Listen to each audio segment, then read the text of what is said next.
Testing the mic, testing, testing, 1, 2, 3.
Hey there, to anyone listening or watching. Uh, I suppose at least one or two of my friends will be either listening or watching, so thanks in advance for that.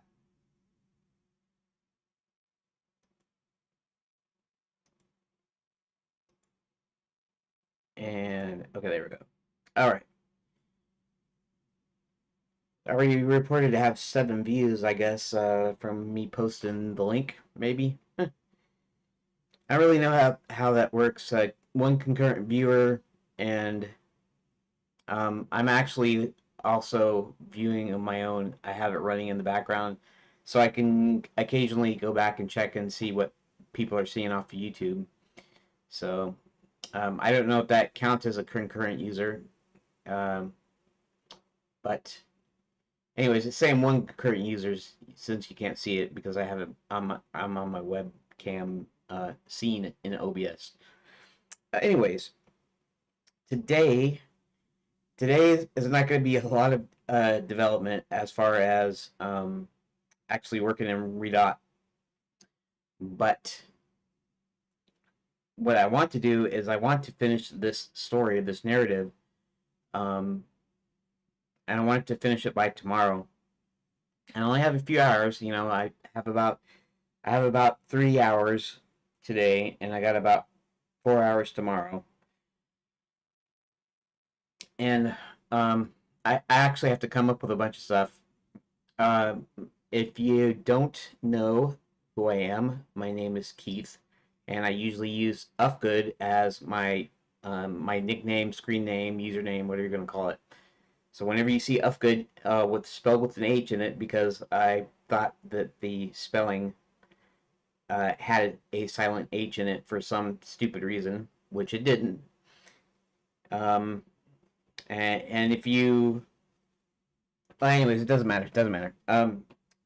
It's UHFGOOD. I pronounce it Ufgood. Um, so I've been working on this game for years, in the sense that it's been in my head. It's been a story something I came up with in 2005, and so I've been trying to make it for ages. Um, so, anyways, this time, a couple of months ago, I decided to take another crack at it. In fact, I was planning on doing this like 5 years ago. In fact, if you're on my channel and you look at the actual videos, not the live streams, my last video was from 5 years ago, and it was just me going through some tutorials and a couple of things related to my game, some drawing and stuff, and it was kind of boring, and I didn't get that many people. This time I haven't got that many people either, but I think it's got a better chance because it seems like it every once in a while I have some new person that pops up that's kind of interesting. So basically, it's going to be a 2D point and click adventure game.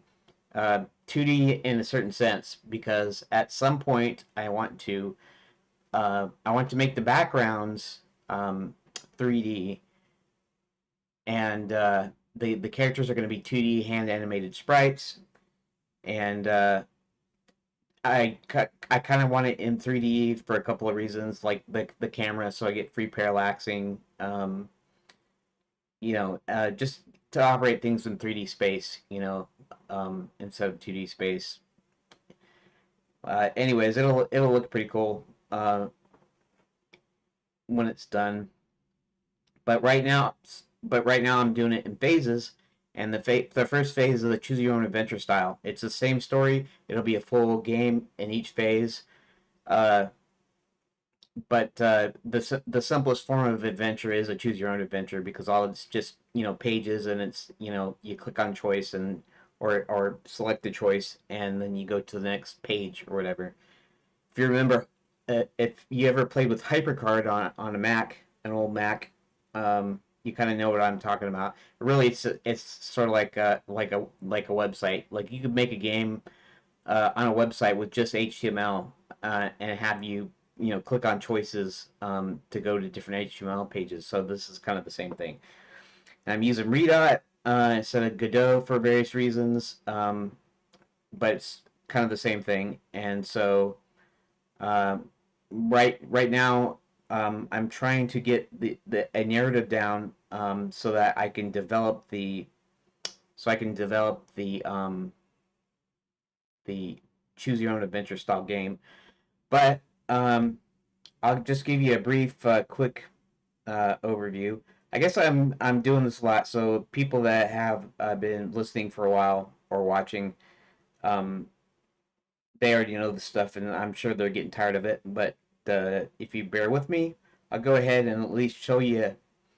Um, Here, let's switch to desktop, and I'll show you what I'm doing here. Okay, so let's go to dev stuff. Let's go to Redot.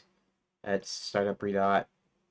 Um, and I can just kind of run it, or should I hit edit? If I hit edit, then I can show you everything, um, real quick. And so I'll go ahead and run it briefly. If you notice, here, assuming that you're seeing this, um, I'm trying to make it to where you don't see OBS in the live stream, but I'm gonna do it anyways because sometimes I'm not sure if I'm actually showing what I'm showing. Sometimes I'm on the webcam scene. In other words, it's just a webcam, and I try to demonstrate something, but I'm not on the desktop or anything, so nobody sees it. So I'm just making sure. Yep, I'm there. Okay, back here. Okay, so basically, each thing in here is a room, and all a room is just a description, a text description, and then the choices are also part of the text description. It's just like one big string, and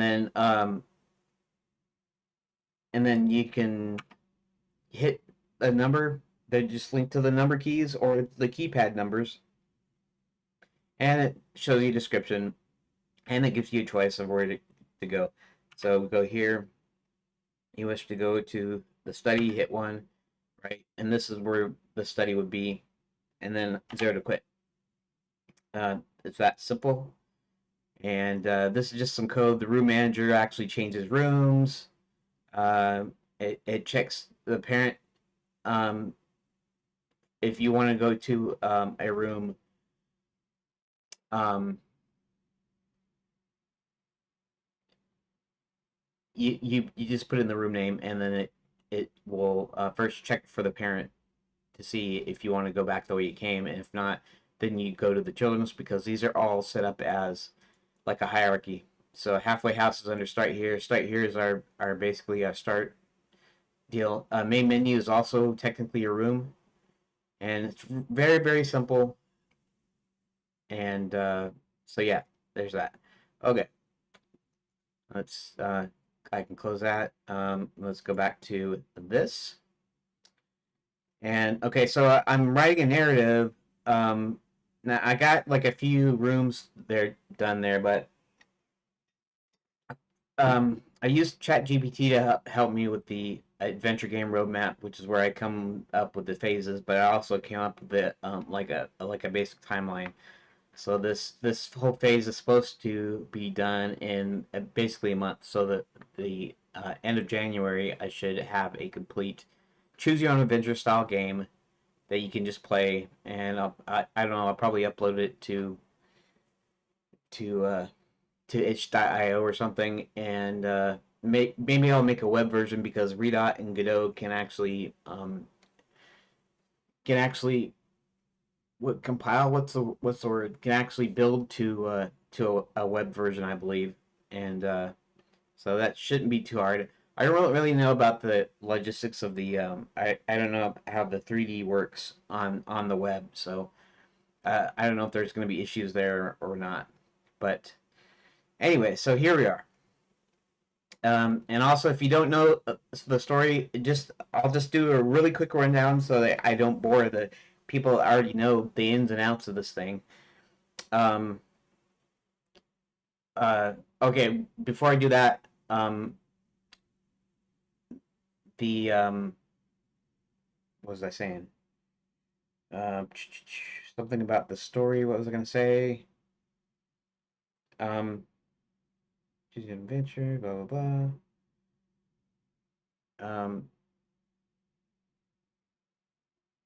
I forget what I was going to say. Anyways, so the basic story is this is a Magic Kingdom um, that has become a tourist resort, but they've fallen on hard times. So a lot of the hotels and restaurants are closed. The four schools, which is where you learn how to like become a princess or a knight or a fairy godmother or a wizard.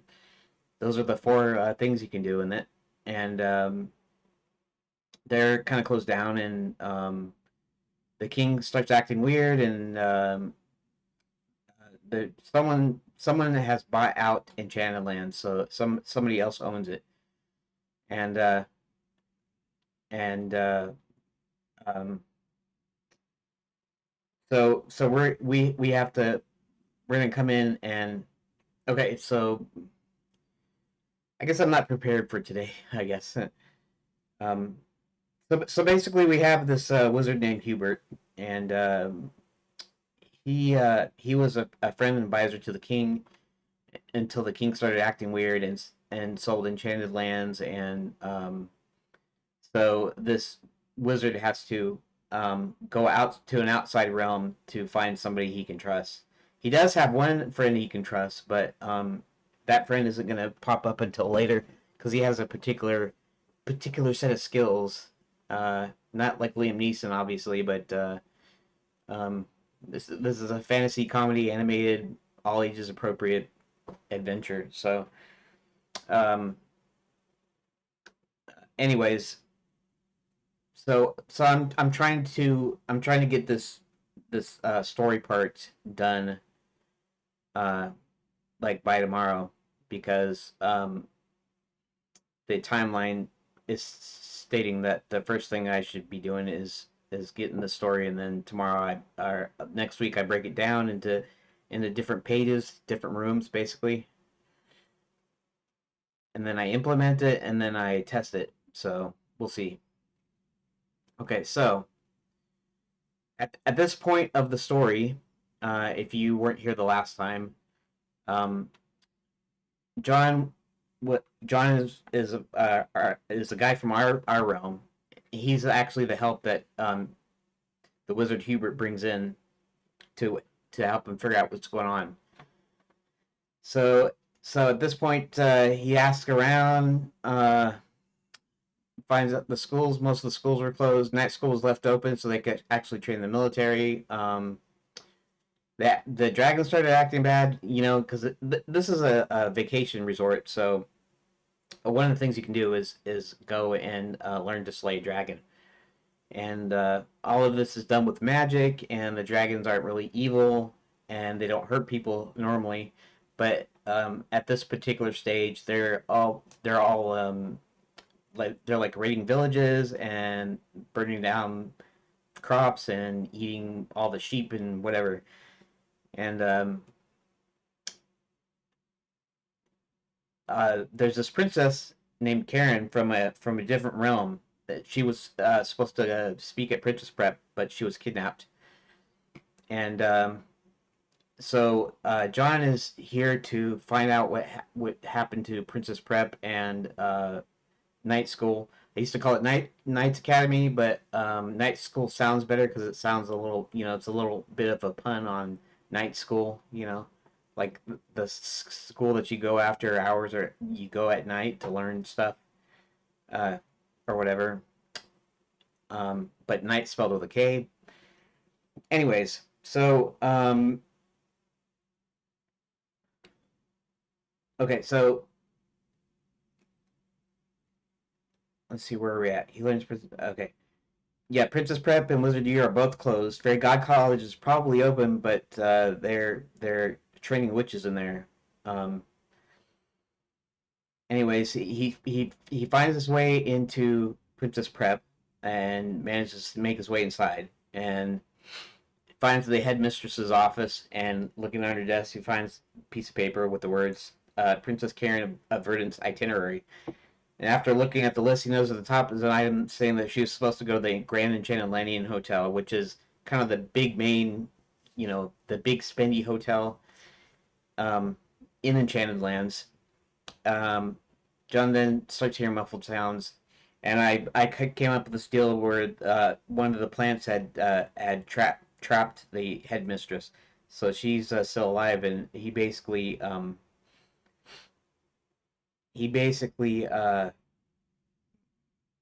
pulls off the plants basically and finds that she's okay, and she tells John that a woman entered her office and cast a spell on one of the plants, which managed to wrap its leaves around her and wouldn't let her go. Um, What she could see, the woman opened her desk, pulled out the prince's itinerary along with hotel tickets to Basrae's other odds and ends, and then left her here to basically suffocate. Um, and so obviously the itinerary is still there, and but maybe the tickets are gone. I didn't say that. Uh, John notices the tickets are gone. Okay. Uh, okay. Then these are just extra notes. So the hotel and the tickets aren't an actual clue. It's just a place. See, I put these notes in. In fact, okay. In fact, I'm supposed to put an extra space. I think there. Anyways, uh, they're not actual clues. Just a place for the heroes to start their search for the princess. So they call up Hubert's old friend, the count, and he turns into a bat to explore the hotel. And he happens to be a misunderstood vampire. And I could go in through all that, but I'll probably go back into that later. Um, it's one of the characters I had in here. He finds the woman who claims to be the princess hotel room. There's something in there that lets us know it isn't her and included her whereabouts. Maybe you have to follow her down to the wine cellar. Maybe she likes wine a little too much. And I put that as a note because I wanted to remember it for later. But that might actually be, let's see. Okay, so I guess I am, okay. So basically at this point, it's just, this is all John knows. Yeah, the reason I put this as a note is because this stuff is not going to happen until later. Because now we have to catch up with Hubert the wizard, and he's going to go to Fairy God College and Wizard U. In fact, he is probably the chief instructor at Wizard U, more than likely. I haven't put that in there, but I just thought that's probably the deal because he's our main guy and he's a wizard. So, anywho, so he's gonna have to figure something out, and I have to come up with um, how he gets um,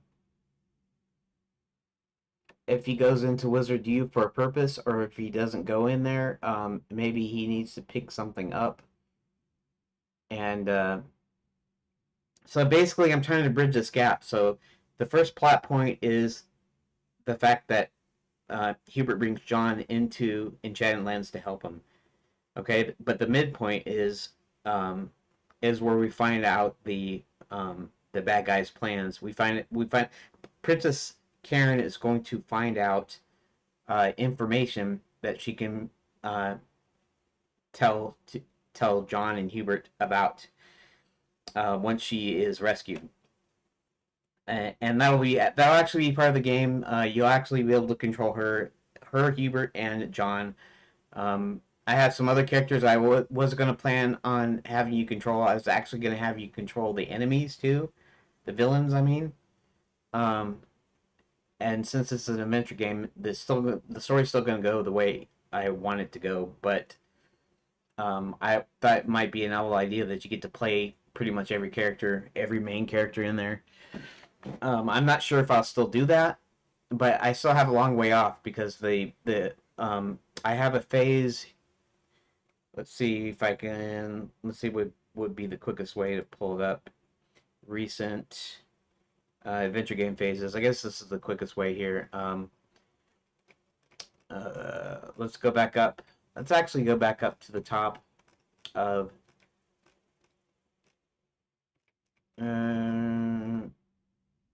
No, we're actually at Zeta here. Okay. And revision Zeta was just me switching around a couple of steps. So, you you probably already know this if you've been listening or watching. Choose your own style adventure game first. The next is to separate the navigation system because right now you know at the north end of the street you see a church. On on the east to the east you see a saloon. Uh, and to the west you see the sheriff's office or something. And and so basically, it'd be like, do you want to go to the church, or you want to go to the saloon, or do you want to go to the sheriff's office? And those would be actual choices out of the choices. But this is a separate navigation system, mainly because in the end, it's going to be separate anyways. You're going to be moving characters around, probably with the mouse, and um, so I wanted to separate the navigation system from the actual choices that you make. Multiple player characters isn't until number 3. So that's, I don't know, that's a couple of months from now, I think, depending on how fast I get this done and get the second one done. Now, this navigation system thing is going to take long to add that as a separate thing, because all you're going to do is I'm just going to change the key map to add some keys for directional navigation. I'm thinking just doing QWE, ASD, ZXC for the 8 cardinal directions, the 4 cardinal directions, and then I don't know if all 8 directions are considered cardinal. Cardinal, I think, is supposed to be the 4 directions, I think. But anyways, 8 directional um, movement. So that isn't going to take very long because it's just adding those in extra, and then making sure you're going through the scenes that whenever you move somewhere, it goes through the navigation rather than through your regular choices.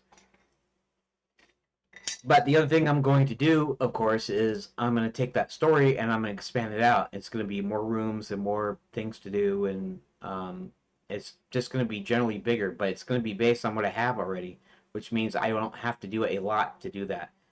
Multiple player characters the same way, although the multiple player characters sort of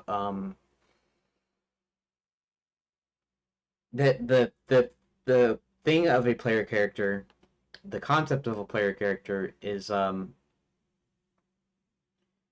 might be a little tricky at first because they're going to have their own sets of choices, basically. And they're going to have their own choices and their own room, and so even though it's not going to be a big like difficulty, it's going to be quite a bit of a change to make sure that I'm maintaining everything. I have a room manager. A room manager might be per character instead of just being a room manager. The room manager manages all the rooms, it manages the connections, and so basically it's the heart of the game right now. But maybe in the future, it won't be. Maybe I'll have something else, and part of each character is going to be a room manager for each character. Um, I can make the character a class, and you add it as a node, um, and then maybe you can add rooms to it somehow. I don't know. I gotta figure it out, but I'll figure that out later. But anyways, multiple player characters that you get to play will be later in phase 3. Anywho, I guess I should get back to the story here. Um, Actually, what ChatGPT came up with as far as the finalized narrative framework, write and flesh out narrative, implement narrative in the game framework.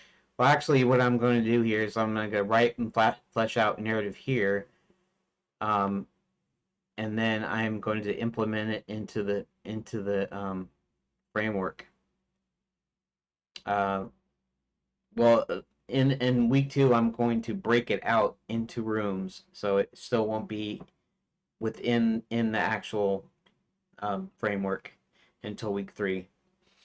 Anywho, let's get back to what I am trying to do here, and so that is um, and that's the other thing. I'm not really sure how I want to do the thing about switching characters.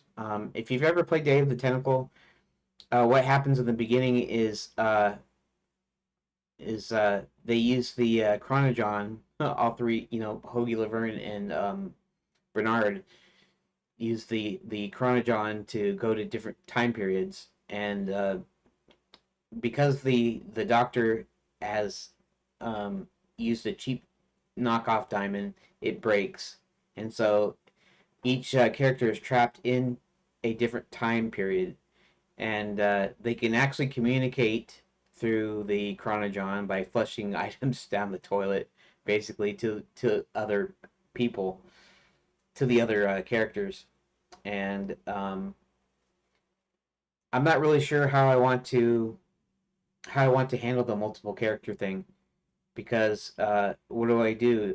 Do I allow you to switch characters at any time you want? Um, and should it be like that? And then what about when you come to kind of a dead end? It won't be a dead end, but it'll be like something something else has to happen before you can do something. So when I'm thinking of John and Hubert, they can do this thing at any time, but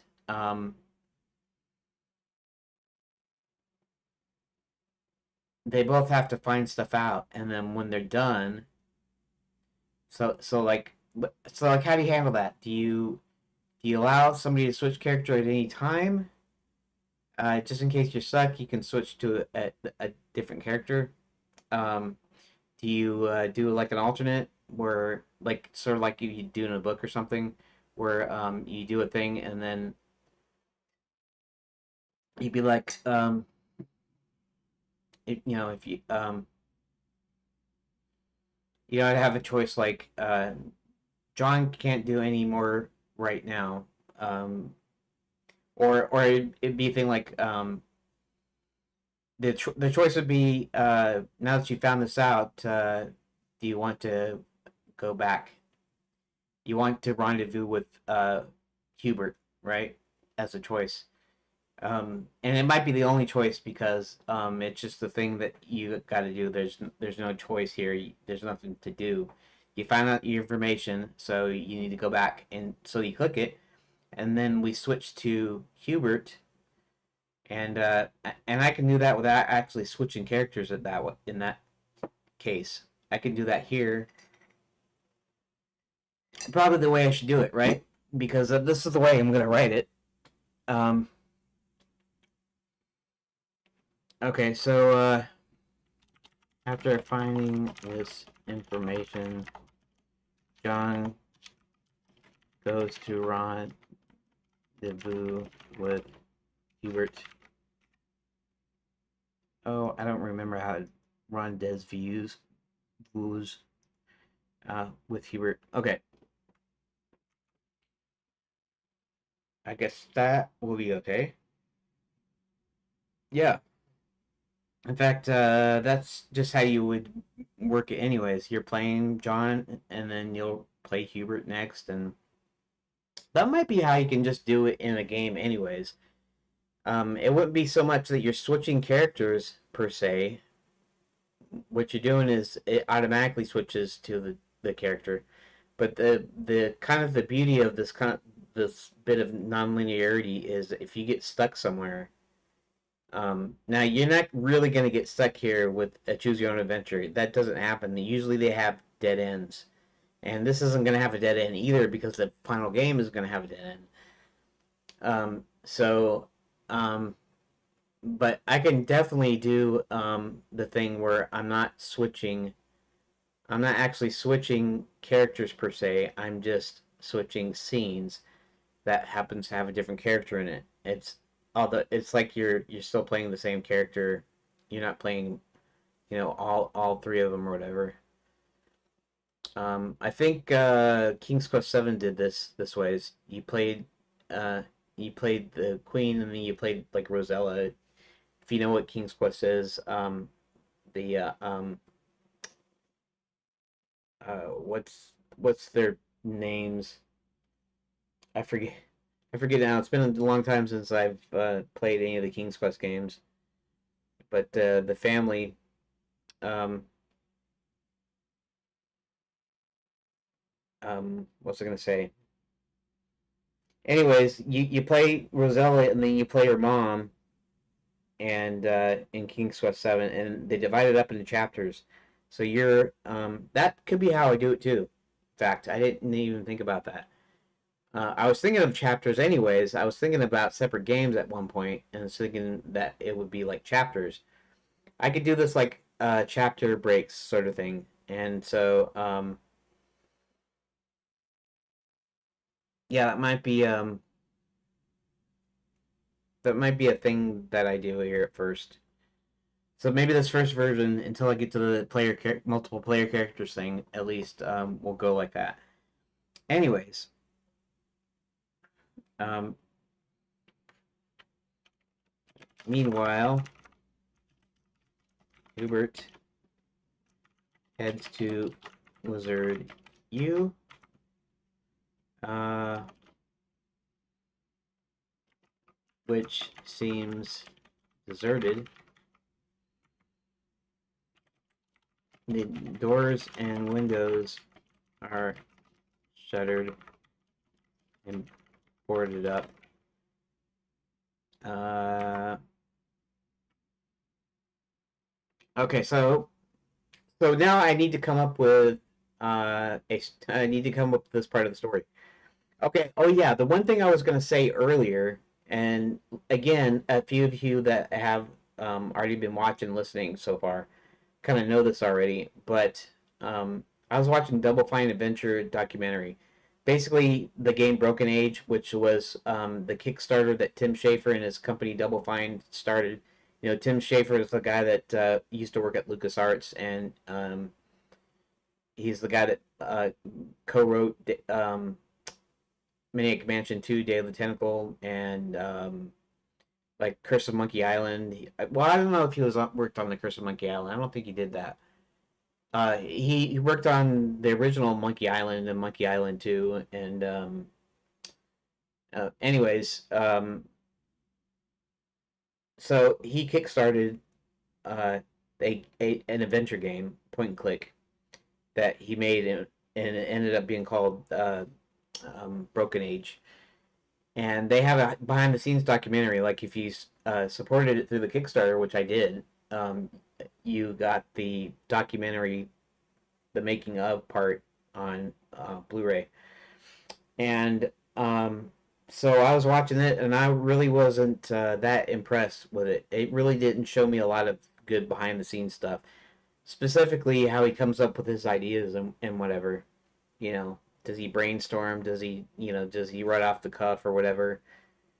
I probably should brainstorm and do all that kind of stuff, mind mapping and charting. I'll probably end up doing some like puzzle charts and room charts and stuff. But it didn't show any of that. He'd go into his office and then come out occasionally, and they crack jokes, and they'd show a little bit about how they build the engine. And then every once in a while, they'd show them all come out to do a story meeting, and he explained the story to them, and then they wouldn't tell you about it.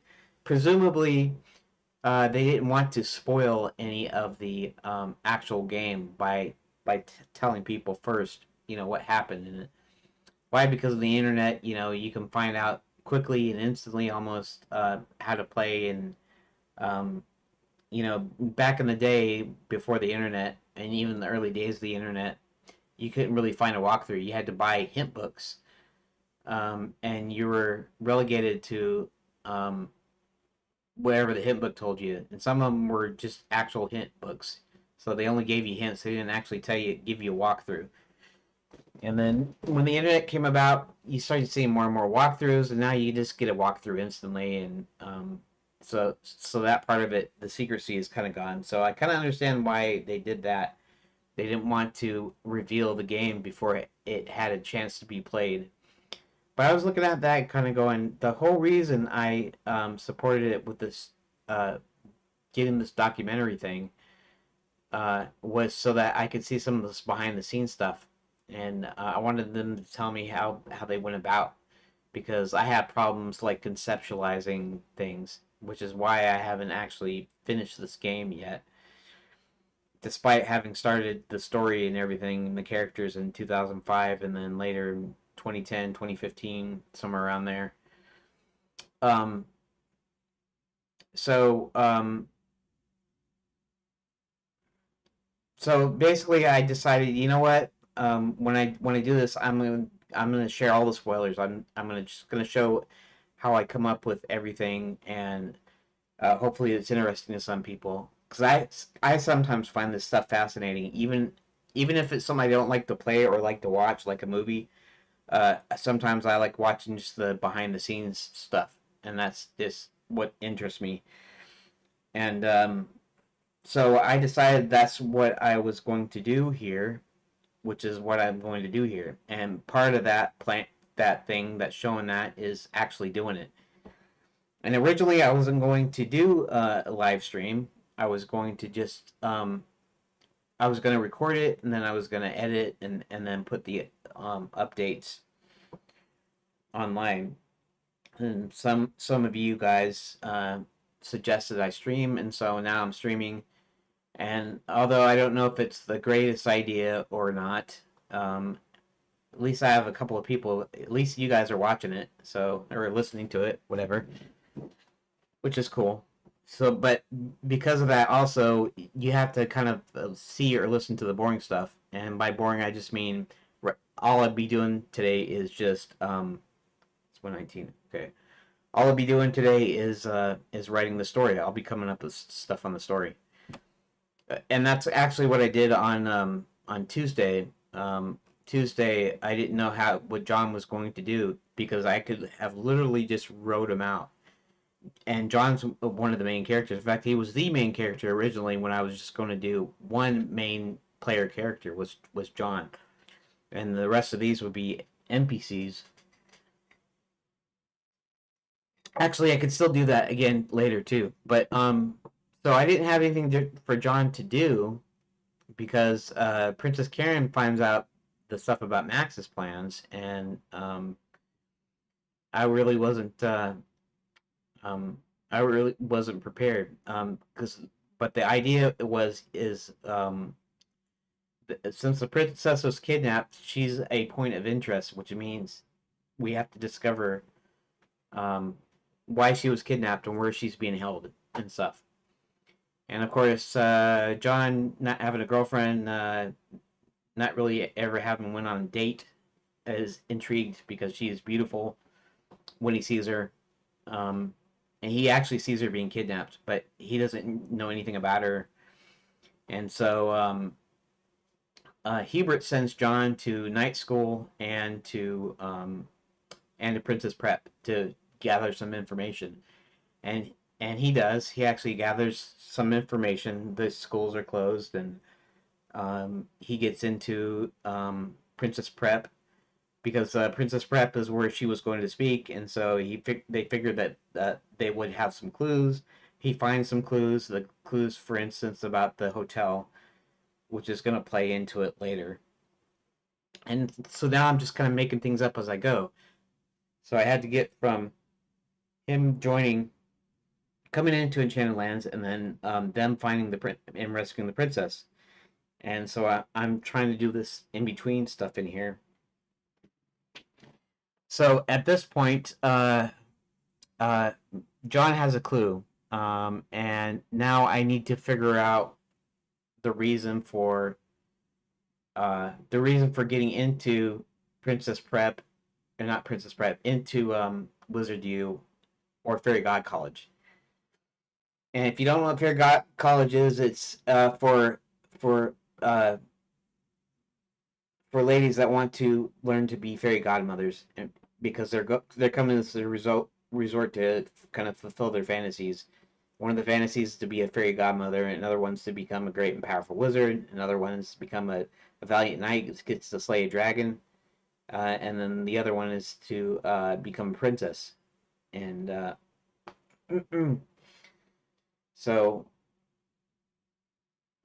so the other two schools, Wizard U and Fairy God College, need to be investigated, and that's really all I have as a motivation right now.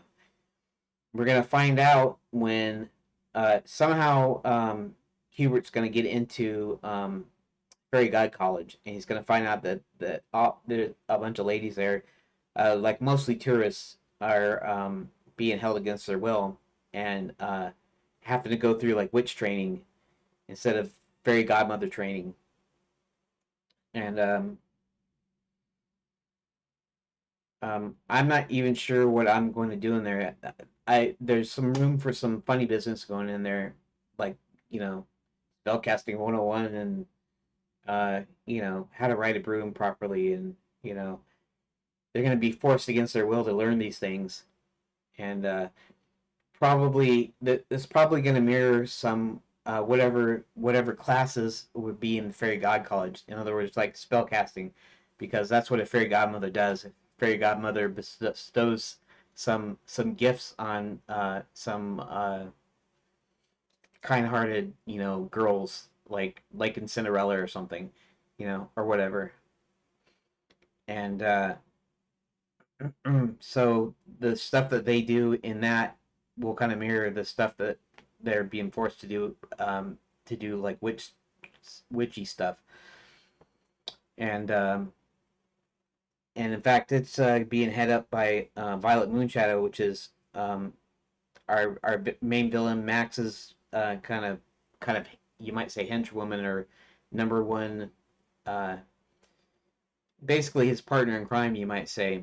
And so she's actually headmistress of Fairy God College at the moment. She's running it.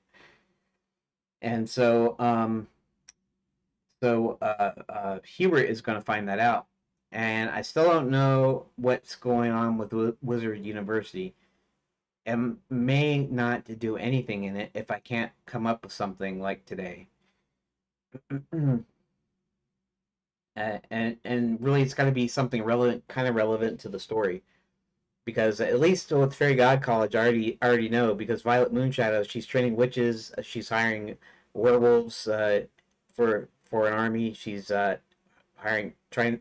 Well, she's not hiring vampires because our the Count is actually the last vampire in Enchanted Lands. Um, but she's gathering all these different factions to actually work for Max. And I wanted to do a thing about the villain making a machine that will open the portals to all the realms. And um, and there's a thing about Max using the hotel, the main hotel, as a headquarters until he gets into the administration castle. And but I don't really have anything for that yet, because they already replaced the king with a puppet king. So that would presume that they would have access to the castle to be able to put in there.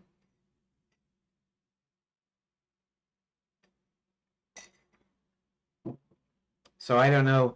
Maybe it's a maybe the Grand Enchanted Landing is a staging area um, when they get transported to the castle. In fact, the castle is turned into administration that actually kind of runs the resort. But it's actually also a real castle. So the king's throne room is actually turned into a meeting room where his throne's at the head of of the meeting table. And they got things that handles tickets. There's a kind of a thing though, and that is if they're all gathered, if they all go to the castle first to get hotel tickets and restaurants and um, whatever the attractions and stuff. then they're already able to go to um, can already open portals to the castle, and so the need for a machine to do that might be somewhat negated. But the only thing with that is he wants to open all the portals to all the realms so he can go in all at once and conquer all the realms all at once. And so for that, he needs to develop something to do that. And so I guess I have to work that into the story later, I guess. I'm not sure. But we'll see. But right now, I need to have a reason for Wizard U. Either that or there's Wizard U doesn't have to be a location that you can go into. It's planning on have you go through all four, but that doesn't necessarily mean you have to go through all four. One can be closed, and that could be Wizard U.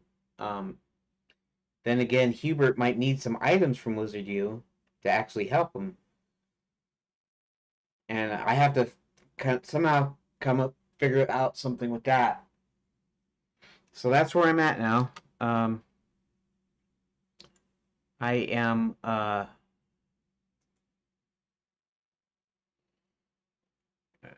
okay. I shouldn't do that way as I keep forgetting. Um, unless I set up a separate monitor. And here I'm still on. Okay, I'm still on desktop.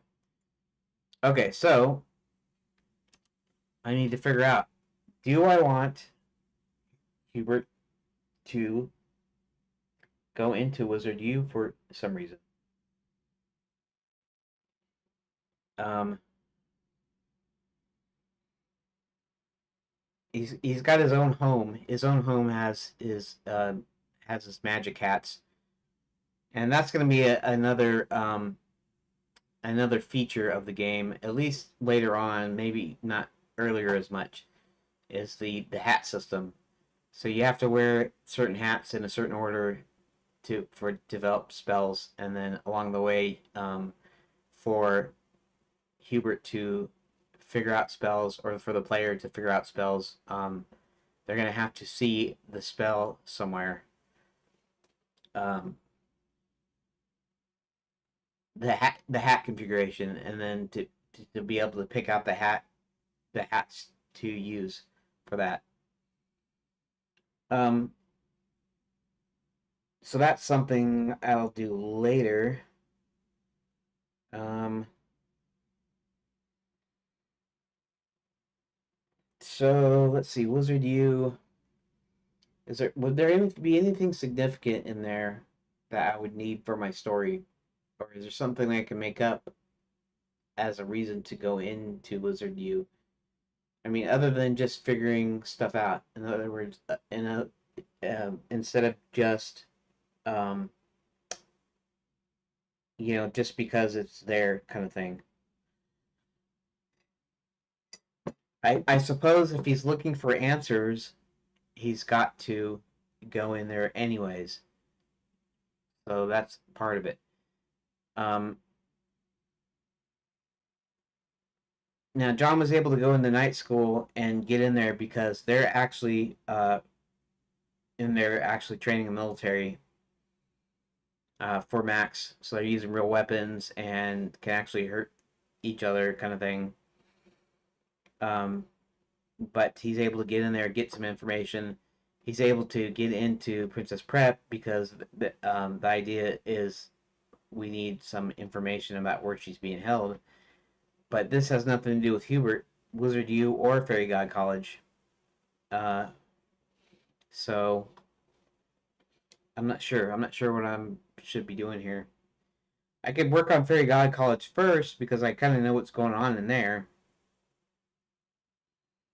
Um, okay, so maybe he has to go into each to um, to figure out what's going on. So maybe that's just enough of a reason to do that. Okay, so they're not admitting anyone else to be fairy godmothers into Fairy God College, and they're not letting them out. So Hubert needs to find a way inside. Now he does have magic, but half of his magic is gone, so he doesn't know how that's going to manifest itself. Usually, it's a literal half, as in you're trying to conjure up something, but you only get half of it, kind of thing. So I have to sit here and think. I have to sit here and think about it for a second. So okay, so he's gonna find out that it's the fairy godmothers are being held against their will. Um, Maybe he should let them out. Maybe that's the point. And Princess Prep was closed, and the only one that was in there was the headmistress. But Fairy God College is a little bit different because they're trying to they're training them to be witches, kind of against their will, and um, he'll find that out. But I still need to figure out or think of something for him to do when he's in there. How does he find out? What does he find out? Who's running what? And we can probably do a thing where he learns that Violet Moonshadow is running the college, and she's the woman that took half of his magic. So she was the enchantress or sorceress or witch, whatever you want to call her, that took half of Hubert's magic. So that's one of the things that he's going to find there is that. But what else does he find? That's what I want to know. He's training, so she's training them to be witches for Max's army. So that could be also now obviously at night school, they're training the knights to become part of Max's army. So maybe Fairy God College is kind of doing the same thing, and that's one of the things we got to find out. Um, let's think. Okay. I need to think if there are any key pieces of information that I could add to the story or have Hubert discover that's relevant. And I'm trying to think of something, but I'm coming up blank, which means I might not get this done tomorrow either. I was hoping I would be able to just kind of crank something out, and sometimes I can. But usually when I do that, I usually have this good idea that I keep mulling in my head, and I have these ideas that just eventually it comes out as a story of some sort. And so just sitting here for a couple hours staring at a screen, it isn't really conducive to that. So I have to think right now. So the one thing is that he needs to get into Fairy God College just to see what's going on, and then he finds that they're training them for an army, and so he's got to find that they're training uh, a lot of armies. They have all kinds of fantasy creatures with them. Shoot, I might even put orcs and goblins and whatever in there, um, stuff like that in there. We have werewolves. We have what else do we have? Only one vampire, so I can only say that. Let's see. What else? What else? What else? What else? Um,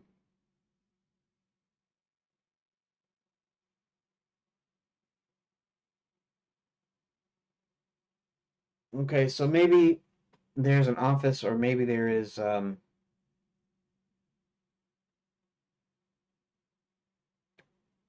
Let's see.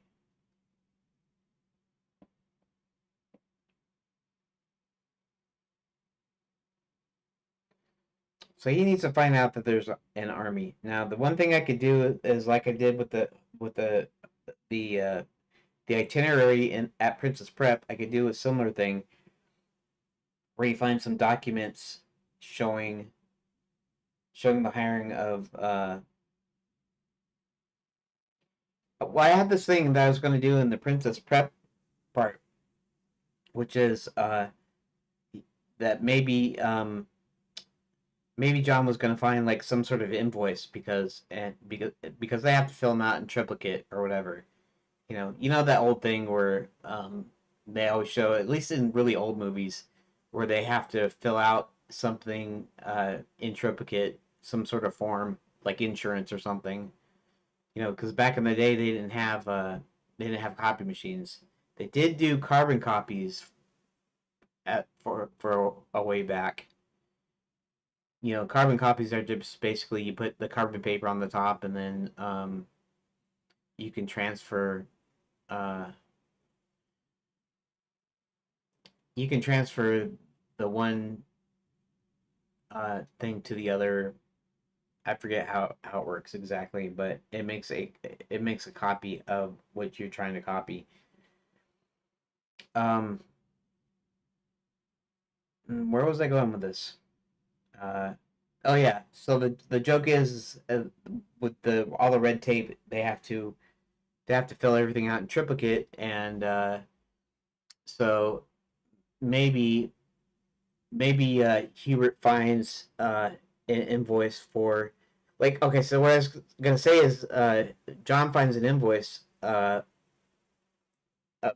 trying about from Barty the gnome for kidnapping the princess or something. Well, since Violet is the one that's kind of handling the stuff, she handles the stuff, and then the Gnome King, he's basically the muscle, so he goes in and kind of does like the physical brawny work, like actually physically picking the princess up and taking her off. So maybe Hubert can find one of these like invoice things. Uh, let me think. Let me think. Oh, the very thing I'm talking about, the kidnapping of the princess is was by Violet's command. So Violet went to Barty the gnome, who's the gnome king, and told him to kidnap the girl. And so this actually kind of works now. Just thinking about it and just talking it out kind of made me kind of figure this out. So John finds the itinerary of the princess and needs to go to the hotel as a kind of a starting point. It's not really a clue. It's just a kind of a starting point at where he should go next to start looking for the princess. So the uh, the other half of the clue is finding out who handled the kidnapping. And of course, John saw who did the kidnapping, who was the Barty the gnome. He doesn't know. He doesn't really know about gnomes and things. He might from his fantasy books that he reads and likes to write fantasy, but he doesn't really know about the gnomes, and specifically the king of the gnomes, or Max's henchman named Barty. And I chose Barty just because I thought it sounded funny. I mean, it kind of does. The more I say Barty, the more cringy and cheesy it sounds. And I'm starting not to like hearing it, so I'm not sure if that's going to be his name going forward. I just originally thought it sounded funny. Anyways, Barty. Uh, so I guess an invoice, from what I understand, my limited understanding of invoices is, you do a job, and then to get paid, you have to invoice the person that uh, that asked for the job. You know, um, so that they could pay you, right? So this is essentially kind of the same thing. It's an invoice for all of the dirty dealings that Barty has to do. So she has to have a form for herself, and she's got to have a form for that's why the whole triplicate thing.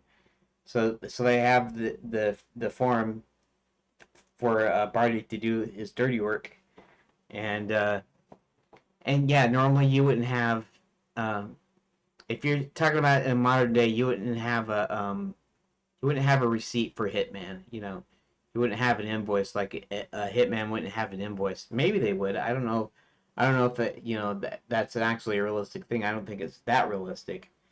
You know that they have to fill out forms and stuff. I always figure that real assassins just probably get paid cash or whatever, or check or something, and they don't want too much trace. But the funny part is that they have to have these things documented. They have to do it multiple times, and it's all about red tape and stuff.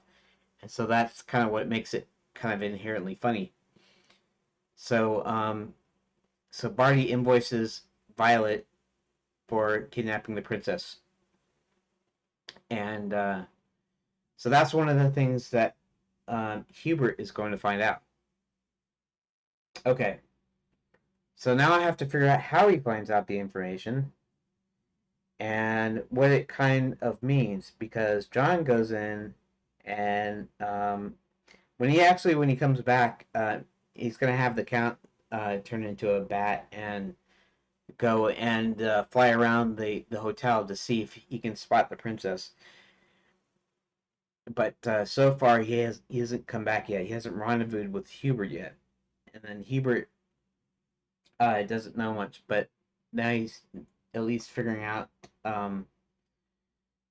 he's figuring out that she was kidnapped. Although they already knew she was kidnapped, now they know who kidnapped, and they probably kind of already knew that too because of the way he looks. He's kind of unique.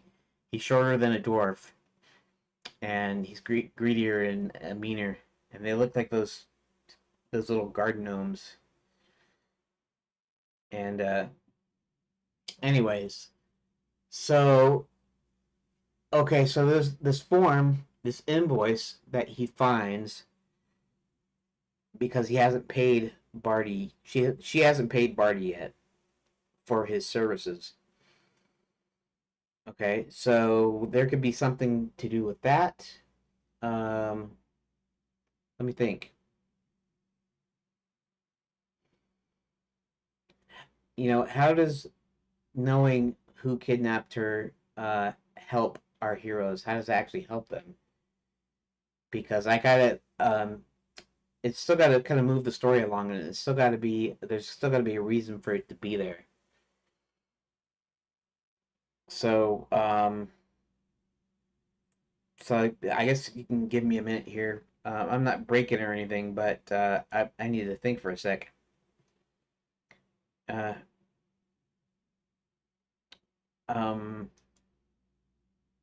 okay, so let me think. I could focus on Hubert getting into Fairy God College.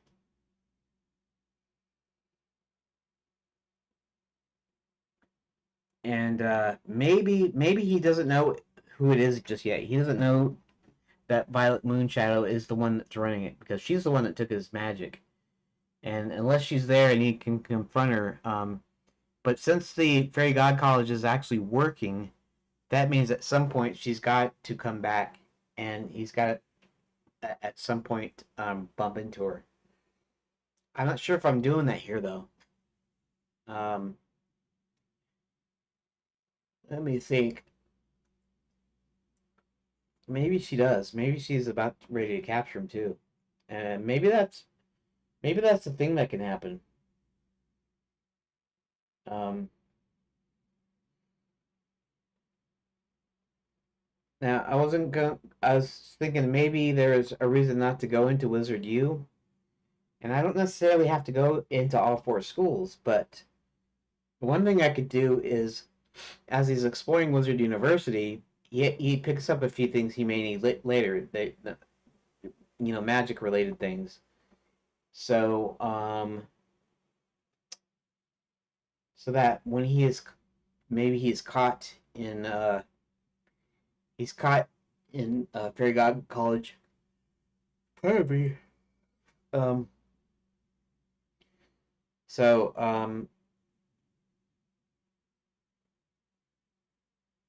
So gonna. Oh yeah, he picks up a few things he may need later.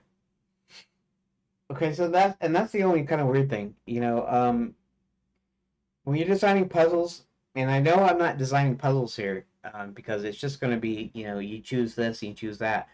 But in the future, you're going to be playing this, and you're going to be having puzzles. One of the puzzles probably is uh, not just getting into the wizard, uh, into Wizard U, but also, what was I saying?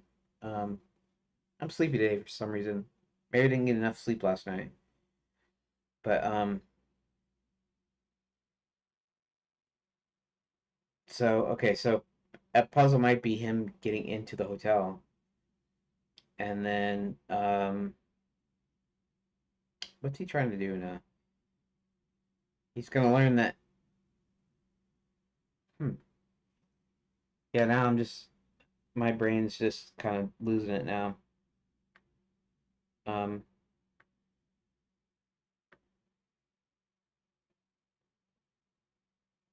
Okay, so when you're playing something, you don't want to introduce items before they're ready. Uh, to like pick up and stuff. And actually, one way you can do that is by having things in the background, say, and I mean visually, I mean like a full regular point and click adventure. You have an item in the background that's maybe not there or that you can't take right away, and but then you have to come back later and you have to take it or remove it. So him going into Wizard U and seeing stuff that might be useful, we can go with the old adage that the character can pick up anything and carry anything that they want. I mean, I could do that. Um, let's see.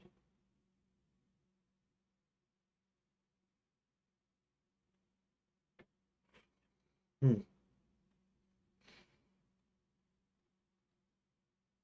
There is one thing I could do though, because this is kind of detective work. If he gets into Wizard U and then he sees a few things that are there that will somehow later be able to be useful when he has to escape. Um, so I can introduce everything. I'm not sure. I don't want to be too complicated on this first phase, and so I don't next necessarily actually want to remember anything. There's no remembering where you've been or what you did. So going in there first, spotting some stuff, and then leaving, and then going someplace else and finding out you need some stuff that's in the other thing. You can't really do that real easy with a choose your own adventure. Um,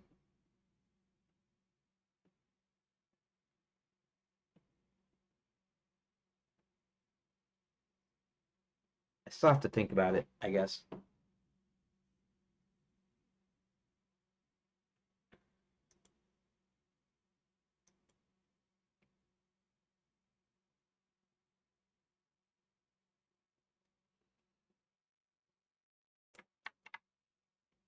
So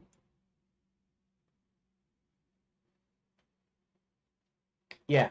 So I don't know. I still got to think some things through and figure this out. He needs to have a purpose for going over there. The purpose is just figuring stuff out. He gets in the Wizard U. I haven't figured out or thought of anything that he could use to. Uh, Let me think.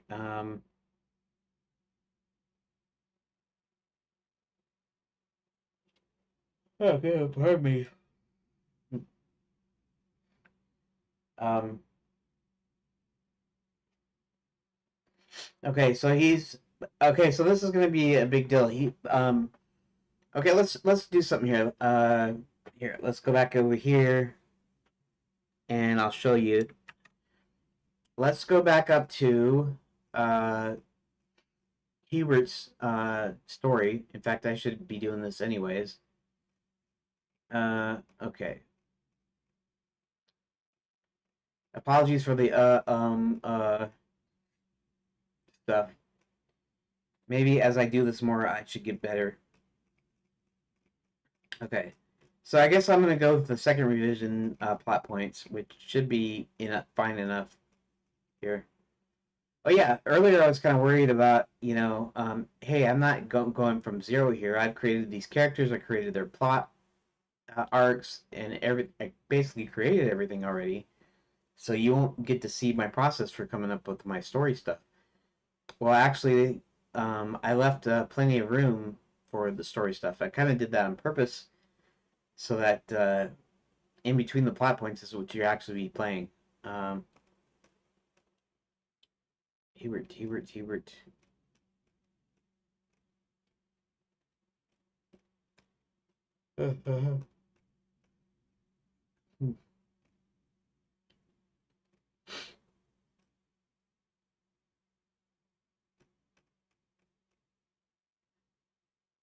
John Thomas. Okay.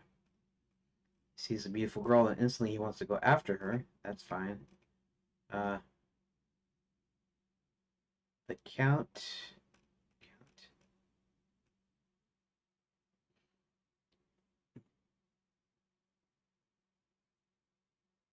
Very Guy College. Okay.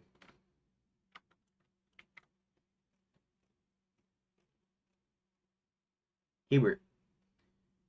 Uh, Find some, take back the land. Tries to find Violet Moonshadow to give him back his magic. Okay. So we're gonna go through one of these revisions, and I'm not even sure if I'll use it completely, but I'll just see if this gives me a way out as far as what to do when he's searching for things. Kingland sells a resort. Hubert then proceeds to find someone from outside Channellands to help. Finds John Thomas, brings him in Channellands, convinces him to help reclaim the resort and restore it. Using the god for spying, they find clues of Princess' whereabouts. Figures out where based on the clues. He helps John get into Grand Channel Lane with his halfway magic. You get to see his magic when he tries to get him into the hotel.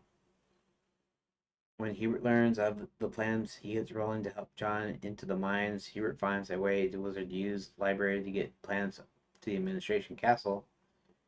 After John frees the slaves, he uses Hubert's plans to get in the castle. Uh, okay.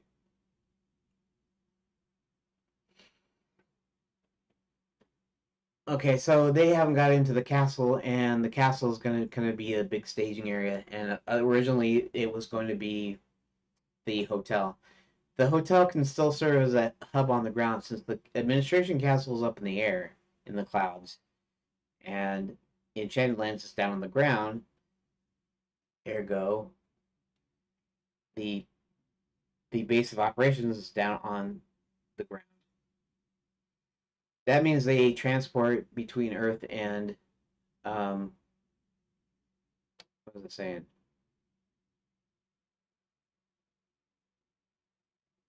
That's interesting. Okay, so subplot points. Shacked up. Hubert finds Violet shacked up with Maximilian's. Then he investigates Max, finds old friend turned enemy is really Maximilian's spell. Okay, now there's a thing in here about the princess finding out Max's plans. But here in this one of these revisions, Hubert finds out Max's plans. Why? Because Max used to be an old friend. Uh, and he found out he snuck back in the kingdom. He also found out Violet shared her magic with him. Uh, so the midpoint to his subplot is he finds out Violet is running Fairy God College to train witches for the impending invasion. Helps free the wannabe fairy godmothers to face Violet alone instead of a duel finds a spell to restore magic, but in order for it to work, all participants of the magic training must be gathered in the same room. Uh, okay, he doesn't get his magic. So they don't actually free the fairy godmothers until later. So this is the big deal. The big deal is he finds out Violet is running Fairy God College. In that case, since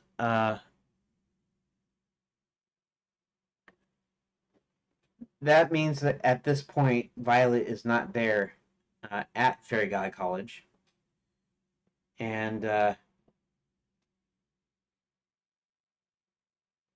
considering he's got to find the spell to restore his magic.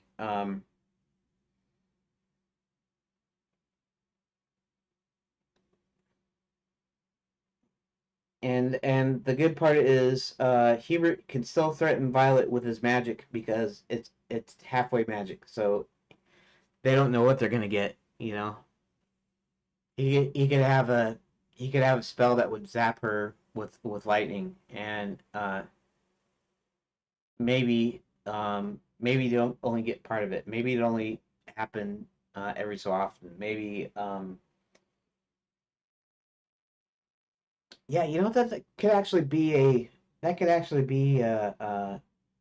part of, that could be a puzzle. I might have to actually put that in later as a note that says that there it's a puzzle there because his halfway magic, say he's trying to strike her with lightning and only half of it comes down, so it never touches her. Um,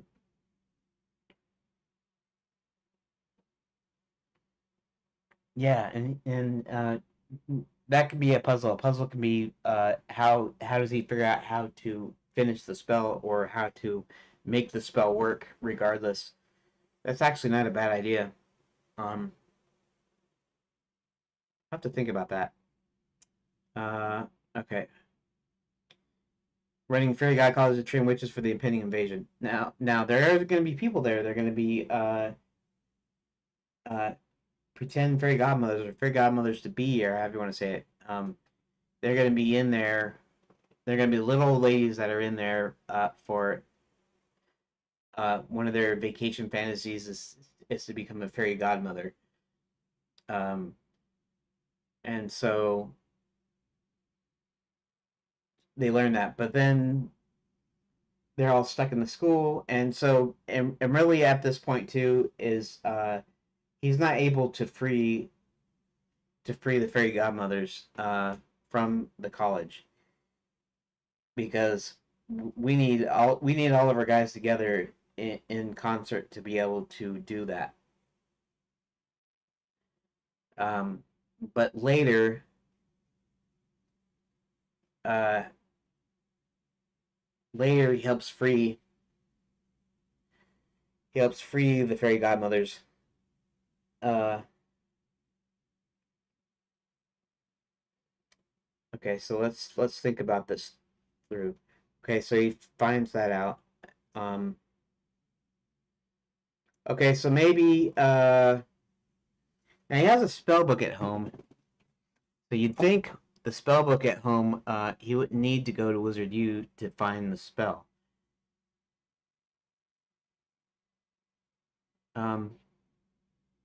What time is it? I turn that on. It's about 2 o'clock. I guess it's about break time. Um, I don't know if anybody's still listening, but if you are, thanks for that. And I will be breaking for a little while. Since it's 2 o'clock and stuff, I'll probably be going on a walk and getting my next thing of coffee, hopefully. And so yeah, so I'll be back in a little bit, and a little bit, just a smidgen. There we go. Okay, so thanks for listening this far, and I'll see you back in half an hour or less, maybe. We'll see. Um, and so I'm just going on my break. I'll be back um, to finish off.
Okay, I'm back. Uh, um, yeah, I'm sure this is not very interesting for anyone. Although I guess this is the thing about it is, I was going to be doing this kind of thing anyways, and then recording it, and then making the update videos. Um, so live streaming, whether on live stream or not, it in a sense almost doesn't matter. Other than when I'm live streaming, you can see the process I go through. You know, unless I record everything, do a lot recording first. Um, I haven't actually done any recording today either. Uh, Maybe I should do that. So I haven't actually come up with. I mean, I've come up with a few ideas, but I haven't actually done anything yet today. So, okay. So here's the thing, right? Um, do I Okay, so I was thinking about like pulling out like doing like a mind map or something or brainstorming or whatever. You know, you fill out the little thing with the little circle in the center with the deal, and then you write down ideas and you kind of group ideas together and you do ideas off of ideas and that sort of thing. Um, or and even though that might help organizationally, it might even help me to come up with stuff. But and maybe I should still do that sometime. The other thing is not to not to worry about what I'm putting down. In other words, if I want to get this done quick, maybe I should just write down stuff that I think I should have, regardless whether it's right or wrong. For instance, I don't really have a reason for Hubert to go into Wizard University right now. Now, I could just leave that out, or I could kind of force it by saying, well, he's going to need a few things, and so I'm gonna write something for him to check out Wizard University with, and I'm gonna come up with something. I'm gonna create something, right? Like he needs some item from it. So maybe some item that's missing from his spell book or something. Um, Maybe I put some hat spells in there. On the chalkboard, there's a sequence of hats drawn, and so later on you have to match the hats.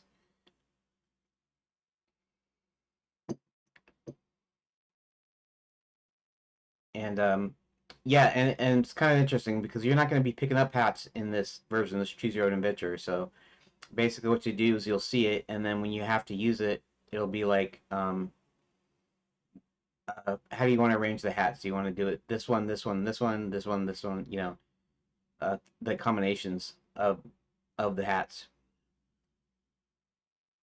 Um, so yeah.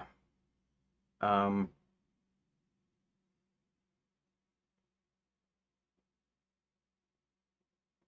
right. Okay. So yeah, that's the deal, right? The hat combinations, and so what I have is you know, you put on this hat, and this hat, and then it'll say that doesn't seem to do anything. Maybe you want to try a different configuration. And so I'll allow you in this choose your own adventure version just to try every configuration until you get to the right one. Um, so yeah, picking your choices, and you can pick any choice, and you can pick them in any order that you want, and it kind of doesn't matter. You can go through them systematically. The important part isn't really um, the important part isn't um, the hat system working or you know trying to find the right thing. Anyways, so you can try it in different configurations, and and then of course the other thing is in the end game or in an actual game or however you want to say it, uh, like in Loom, you wouldn't know how to do a certain spell unless you had seen it first or heard it first, and so that's would be the way that this works. So basically, you wouldn't uh, be able to do the spell unless you had seen it first. It wouldn't be added to your spell book, for instance. In fact, I should actually have that. I should have the spell book, just like Loom. You know, where Loom, you had the notes written down. So after you had successfully heard or completed the spell, at least on easy mode, it would actually remember the spells for you. You'd have to do it yourself in the harder mode, but so yeah, it can be something like that where you have to remember it, and that would be in the like the regular final game. But in this choose your own adventure, you'd be able to just try all the different deals, because really we're just trying to get this thing working and going. I'm trying to get a base so that when I expand it and I change it and I update it, it's not so it's kind of it's in a way it's almost taking place of like breaking down into small parts. You know what they say? They always say to take a project and to break it down to small enough manageable parts. You know, well, this kind of does the same thing. I didn't break it down into individual parts, like like getting movement working or showing backgrounds or whatever. Doing the phases instead, and starting with I get all this text down, so that next time I do it, I can add more text if I want to. I can refine the text. I can add more choices and stuff, and then as I add more things, I only need to do a little bit to change it to update it. So, yeah. Um, I just kind of wonder something. I'm gonna go to my browser here in a second, and let's see something here. Uh, I just want to see about looking. So here. I mean, I do kind of look like I'm looking at the screen. I'm watching myself delayed. Okay, so this I'm looking down at the top of the monitor, and then here I'm looking directly at the camera. So let's see how that looks.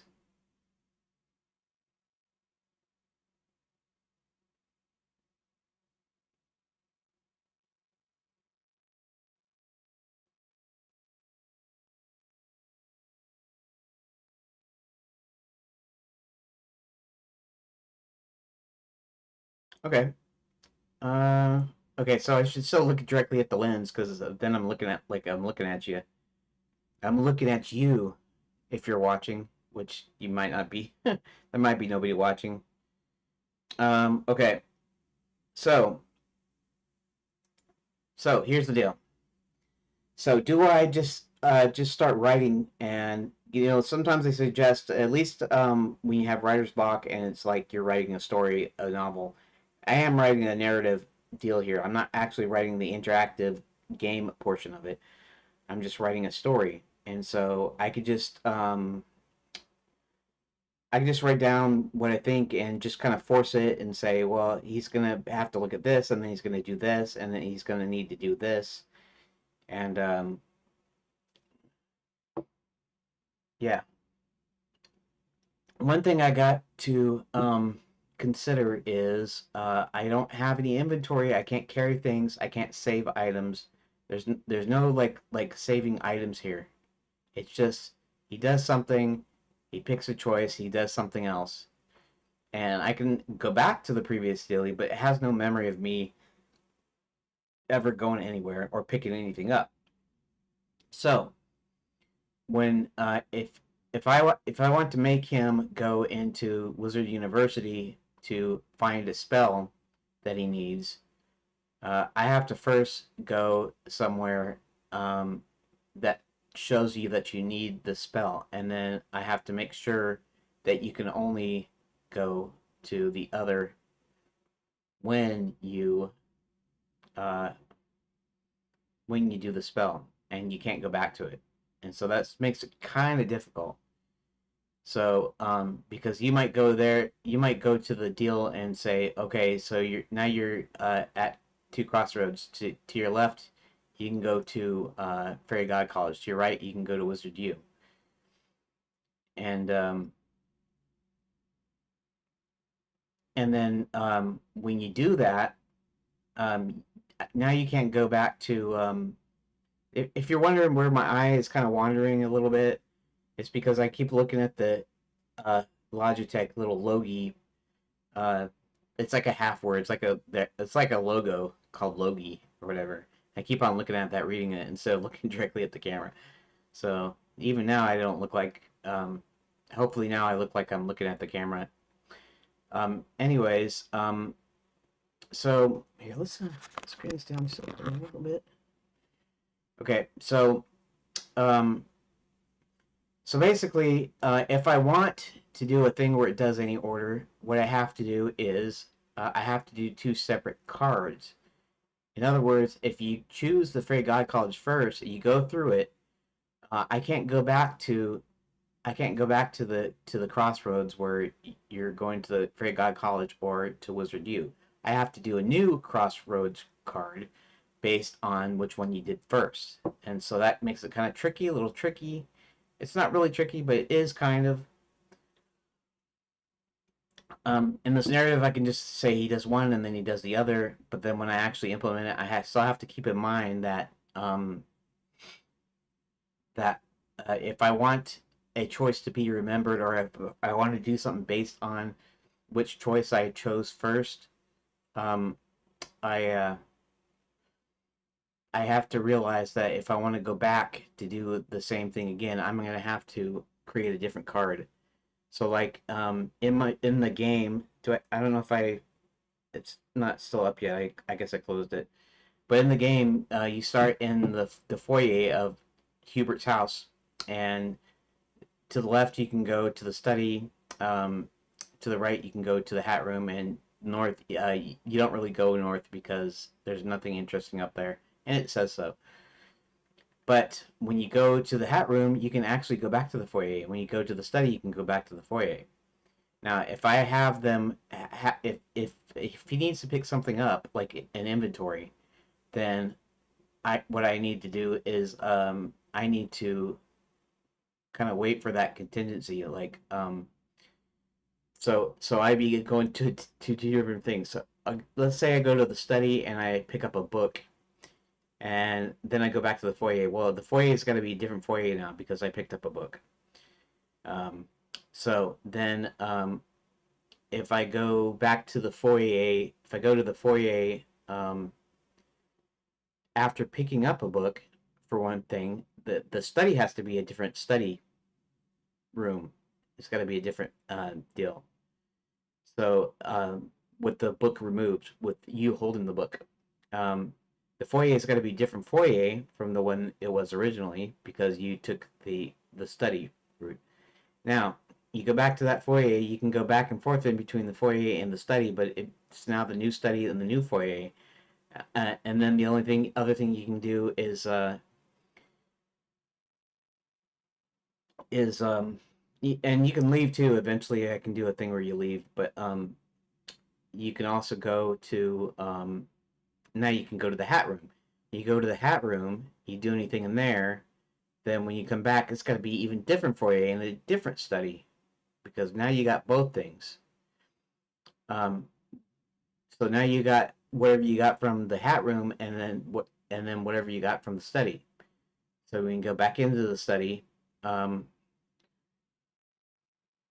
Now that being said, I could possibly go back to the same study that you got the book in because you only got the book from the study, and so I can just describe that.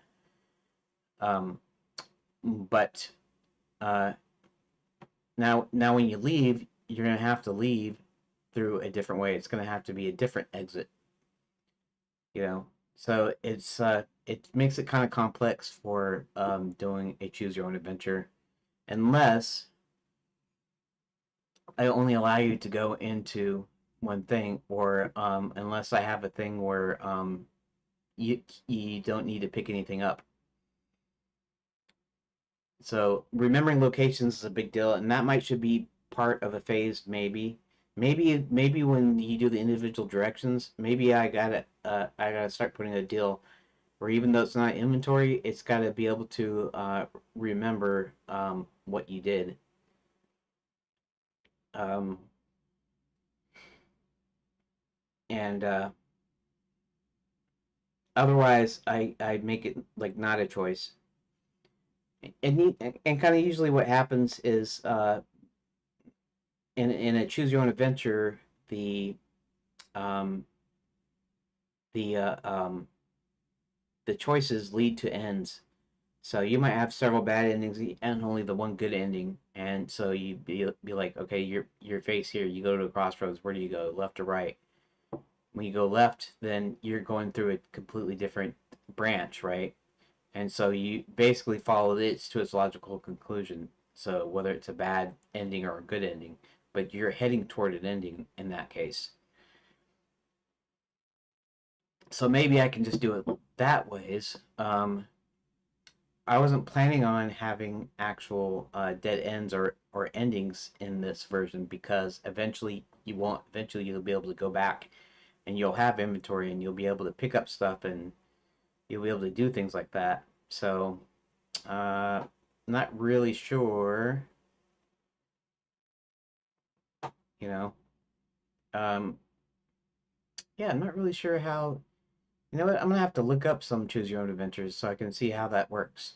In any case, let's get back to the issue at hand. Um,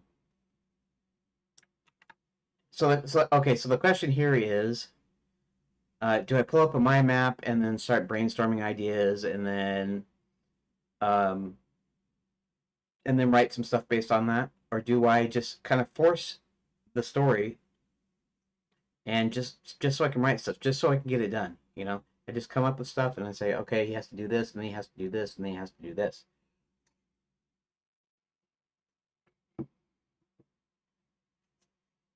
Um,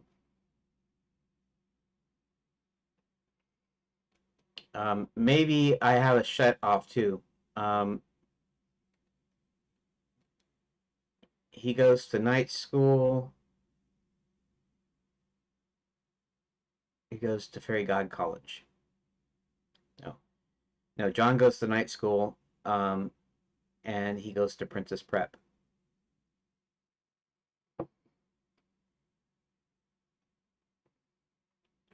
So maybe I have a thing where he can't go back and just make it to where he can't go back to where he was. Um,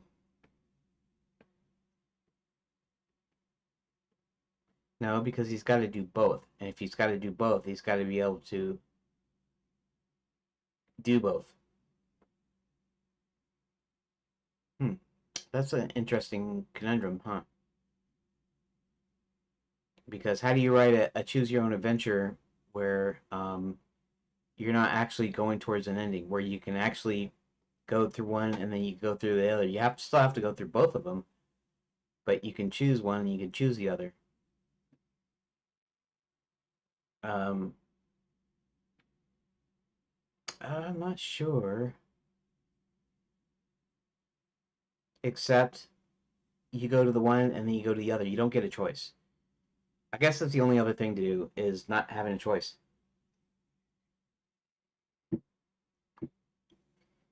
If it's not having a choice, then it doesn't really play as a game, does it? Hmm.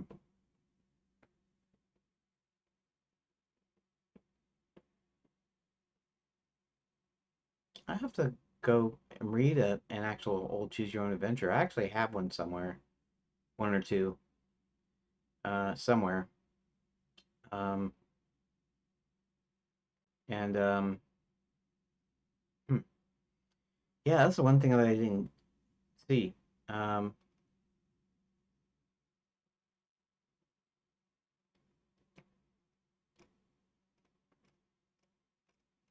okay. After Ask John finds out the school's closed, refurbishment nights. So he has to go to night school first. Uh, that's actually how I'll play it, I guess. So there won't be a choice. I won't be making a choice. You'll be making choices in night school. when you exit it, you won't be returning to night school. Anyways, that's not really important. What is important is how do I write this? What do I do, right? Um, okay. All right. Meanwhile, Hubert decides he wants to check out Wizard U. Wizard U is shuttered and locked up. But um,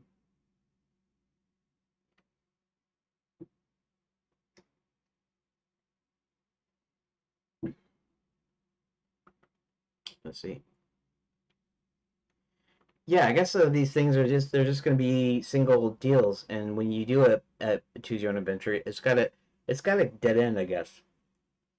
And I don't really mean dead end, dead end. I just mean it's got to take you to a logical conclusion. I have to think about it. I have to figure out how to structure it. So right now we're gonna do the narrative, okay?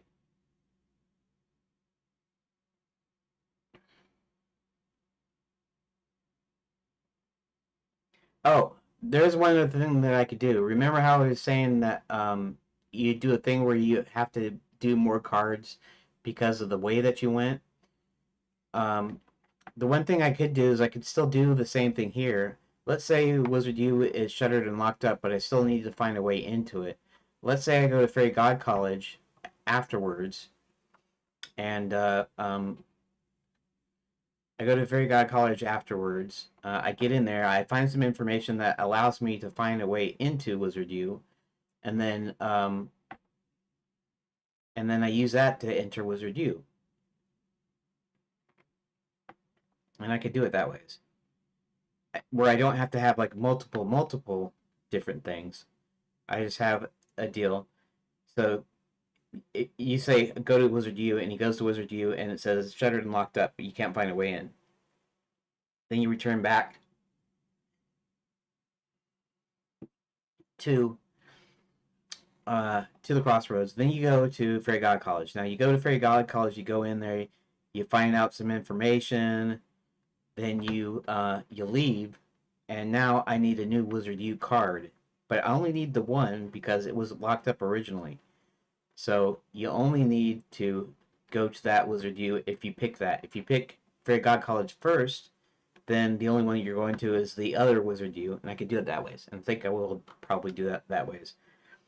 Um, but in this case, I'm still trying to figure out a reason to go into Wizard U. There's no reason right now. It's like what can I find out? Um, what can I find out here? So basically, Violet is recruiting different things for the armies. They're trying to get tourists to basically be imbued with magic. Um, and I don't really know what form that's supposed to take. I guess the idea is it's supposed to make them susceptible to suggestion. In other words, they become kind of controlled by the bad guys. Um, okay, so Wizard University. Maybe I don't need to put anything in Wizard University because maybe there's a reason to put it in there. Hmm. Kind of annoying to me.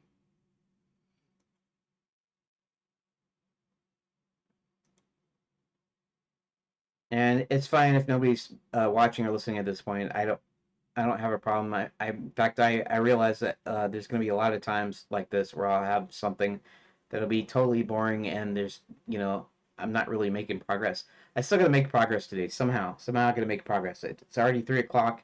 I only have an hour left, and I'm supposed to do at least get this part done. I got to get this Hubert part done today. so that I can finish the rest of it tomorrow. Okay. So,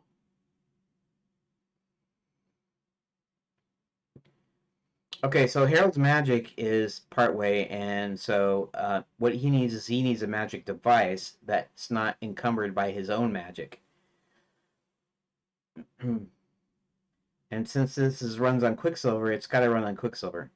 So he has to find something in Wizard U that allows him entry into Fairy God College.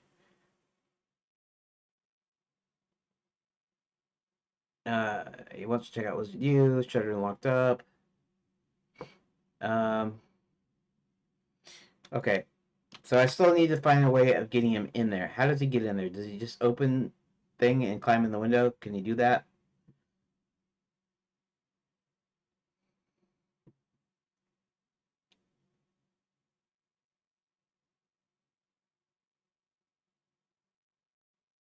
Um,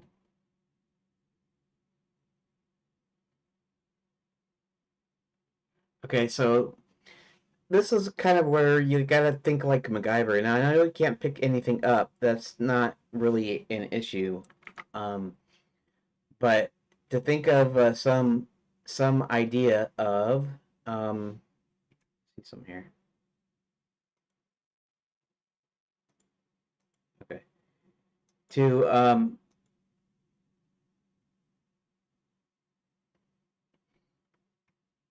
okay. I guess you have to think of MacGyvering. Like what could be standing around? Maybe a magic wand, but the magic wand doesn't work or something. And plus, his magic doesn't work anyways, and so that's not what you use the magic wand for. Maybe he uses the magic wand. Yeah, let's see something here. I mean, you still have to figure out how to clue the player in that to use it in this way. Um,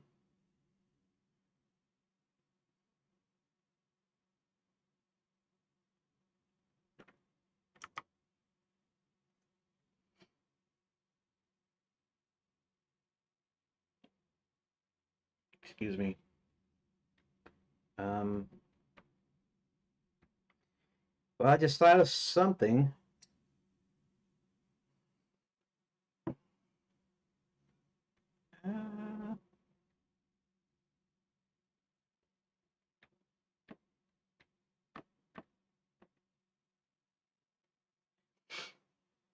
Uh, yeah, I kind of just thought of something though. Something that's not really that necessary, but it kind of makes up for things. You also notice. Oh,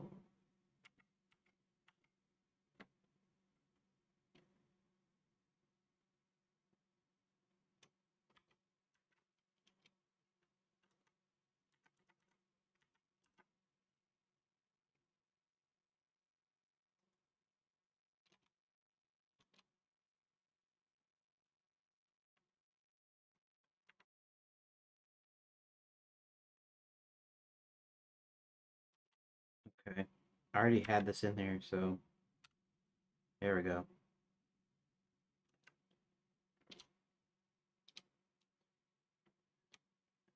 The doors are locked and the windows are shuttered.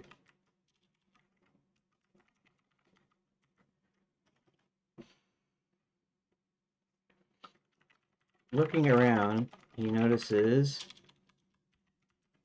a small hole in one of the walls. Okay,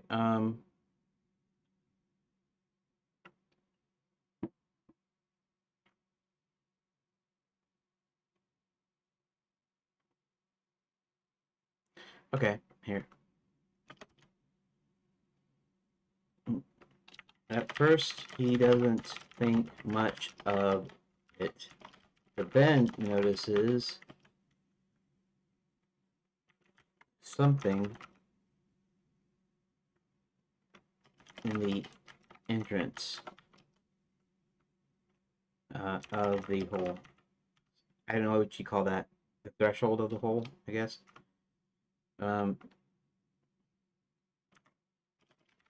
Happens to be a mouse, but not just any mouse. A wizard. A mouse wizard.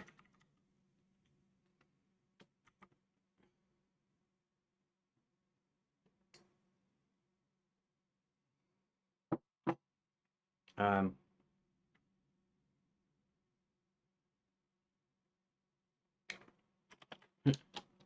the reason Hubert recognizes the mouse as a wizard because of the tiny wizard robe and pointy hat the mouse is wearing. Getting down on his hands and knees, he introduces himself. Good afternoon. Did I say wizard mouse or mouse wizard? Dear mouse wizard.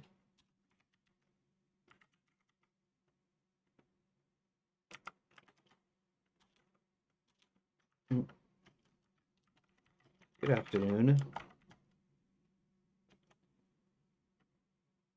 Good afternoon, sir. Says the young mouse wizard. Okay. I wonder if I could trouble you with let's see. Are you a good wizard?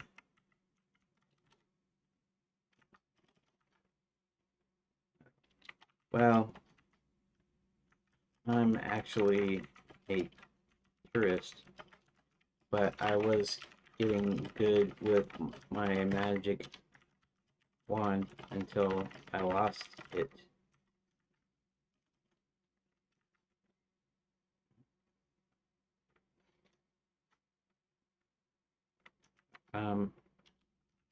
I have a problem that you may be able to solve. Would you help me if I found your wand? Okay. Yes, indeed.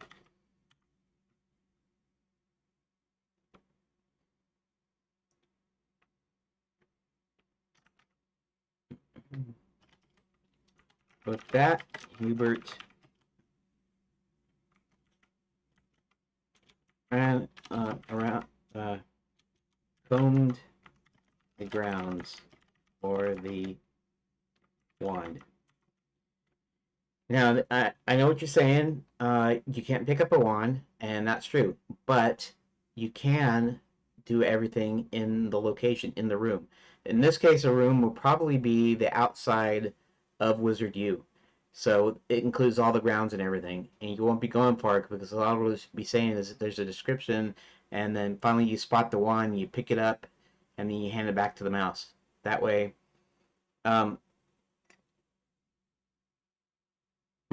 um, that way, you know, uh, you can help out, and it's mostly, I guess, I don't know. I'll have to be creative about doing choices and stuff because some of this can just be basic, um, uh, like no real major choices of doing anything. It might be just you does this, and you click. It's like clicking to turn a page or something.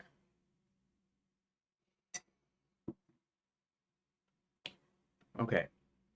But I guess I'll figure that out. I'll figure it out. I don't know, next week or something.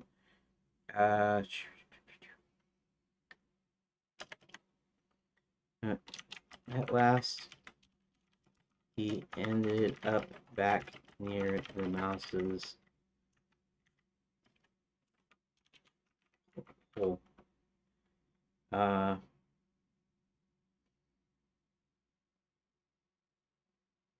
And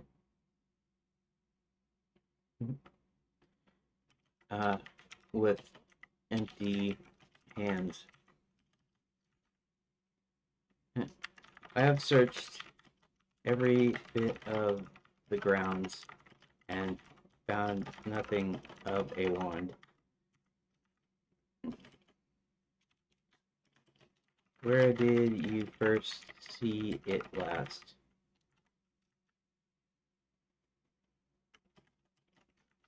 Well, I was trying to cast a spell to levitate a piece of cheese from the icebox.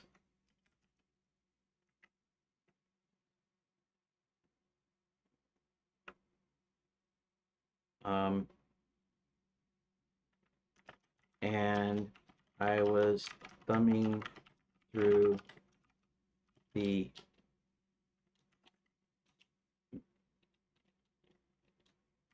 Wizard's basic training manual.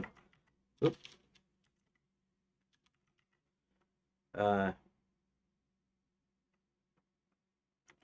Trying to find the levitate spell. Trying to find the words to levitate. I don't know if everybody's gonna have the hat thing. The hat system might be just for Hubert himself. So.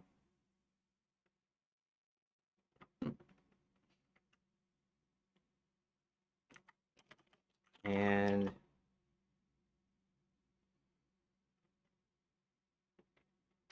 I had to and then let me see, I needed both paws to turn the pages, and just then Hubert noticed a little tiny wand in the mouse's little tiny ear and pulled it out.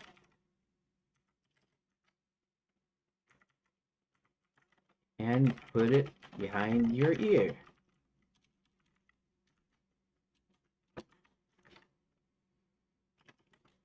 Then handed it back. This actually seems like a lot of text for just this one little thing here. And I know there's going to be stuff that is more complex that's going to take like a little tiny text. Well,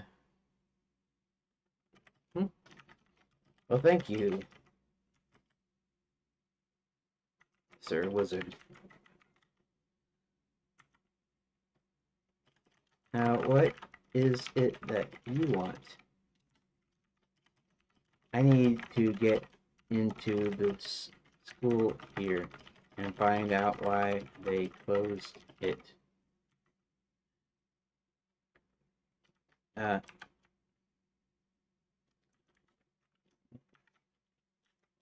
out why they closed it.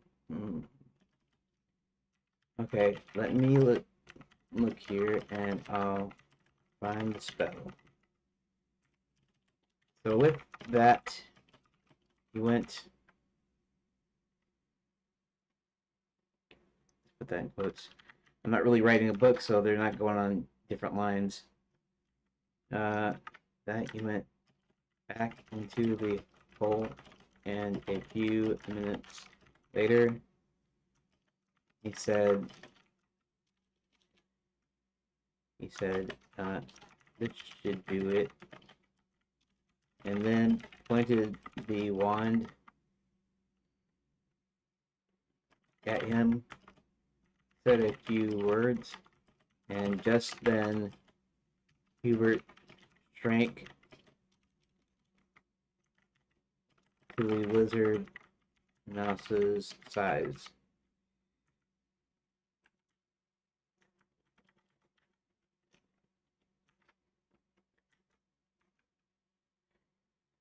Okay.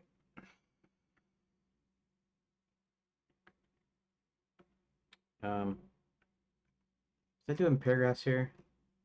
I don't guess so. Not really. I mean, kind of. Okay. The maze. Uh, no. Okay. I didn't even think of that, said Hubert.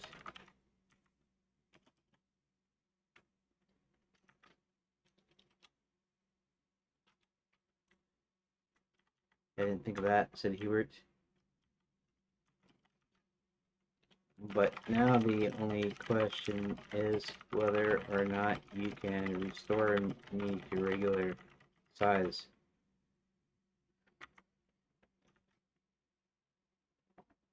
Okay. So I have a way for him to get in there, but I still need a way for him to I need him to be able to find something in there.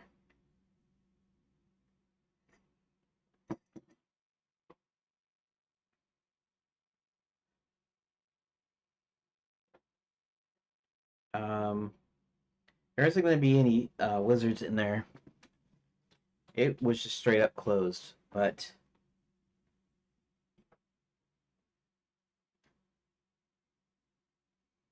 now so in my older version of the plot points, he actually finds out that it's Max that's back in town, and um,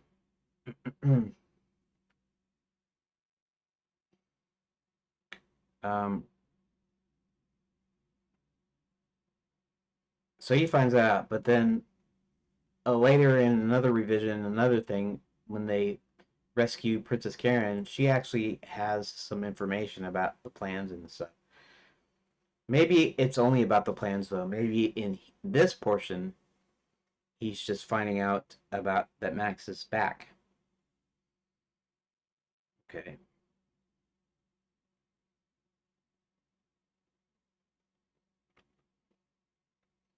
Um, should I allow the mouse to should I allow the mouse to restore him to regular size so he can look around and wizard you?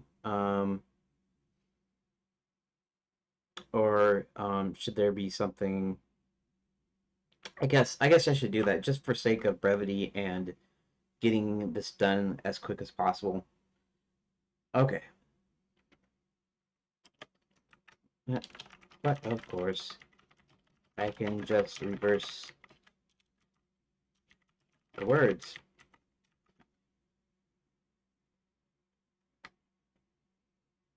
Now, in the full point and click fully interactive game, there might be a thing where you can't do it, and you have to get something to help them to be able to change you back. Uh, with that, as soon as Hubert was on the other side of the wall. Now, of course, this begs the question: the little mouse wizard, does he know anything? And I mean, I could put that in there, but um, I don't know. Maybe later that should be explained later. But in effort to get this kind of done kind of quick, I should I don't know, I should just go for it here. With that, as soon as Hubert was on the other side of the wall,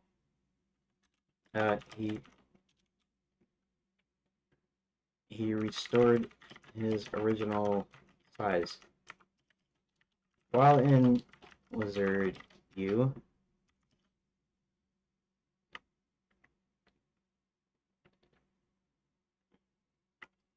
uh,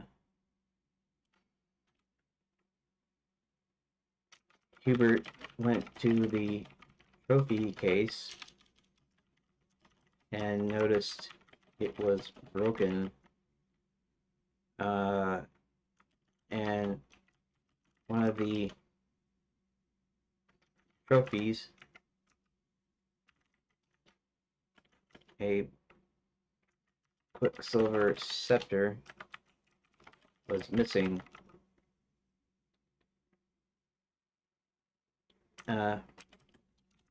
Then he went to the Hall of Fame, which was an actual hallway with pictures of previous winners of Wizard of the Year.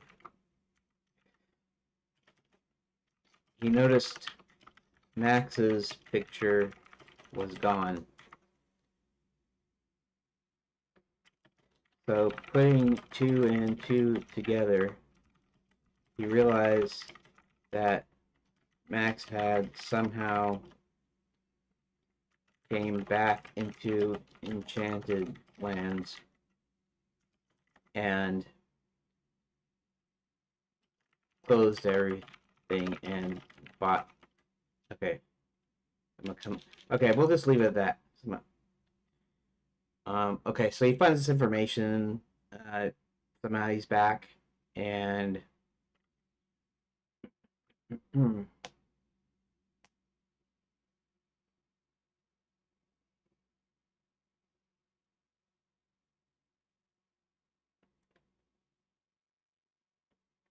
oh,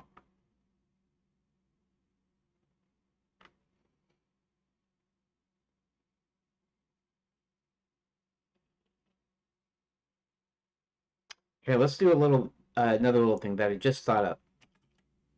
After examining the other portraits, he noticed they seem to have surprised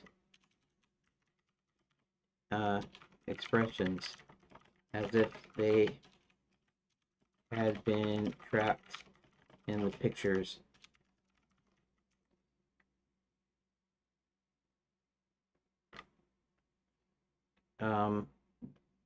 Pictures, paintings, whatever. They're probably paintings. And we'll say paintings.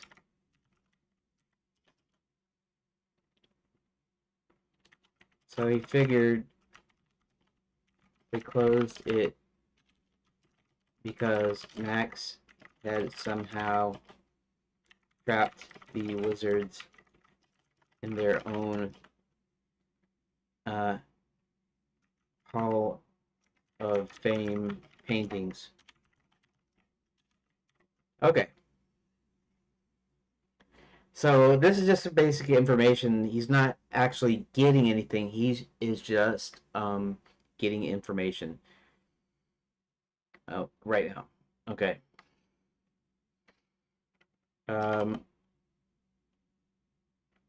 Afterwards, he came back to the lizard mouse and asked him his name. What should the mouse's name be? Should it be Mickey? Should it be Mortimer? Should it be Jerry from Tom and Jerry? Should it be uh let's see. Um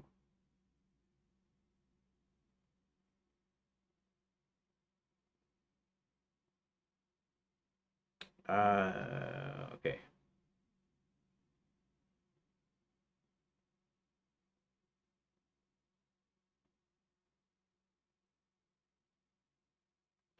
Ba, ba, ba, ba, ba.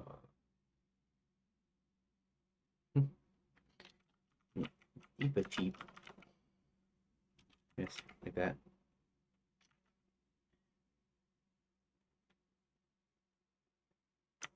Um,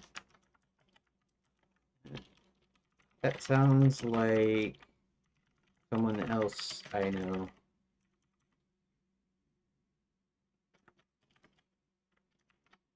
I have a okay.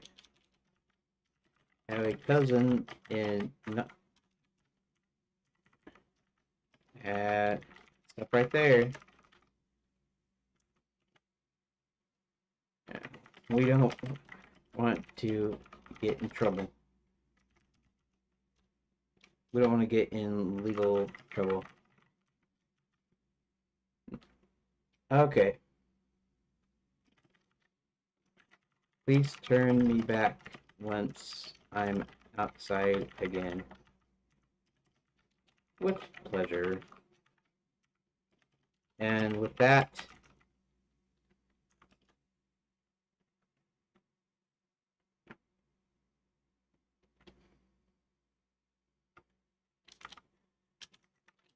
keep it cheap. With that deep cheap, the mouse wizard restored him outside.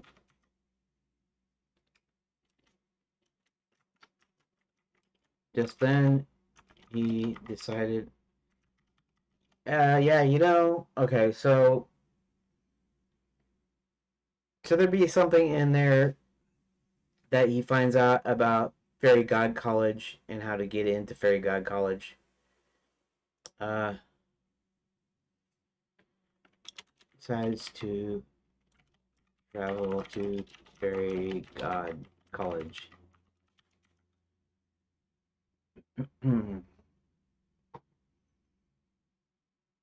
Okay, so uh, obviously one of the ways he could get into Fairy God College. Now they're not accepting new people, and so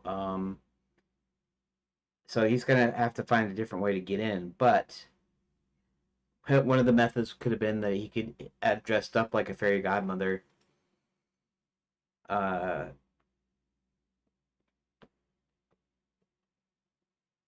and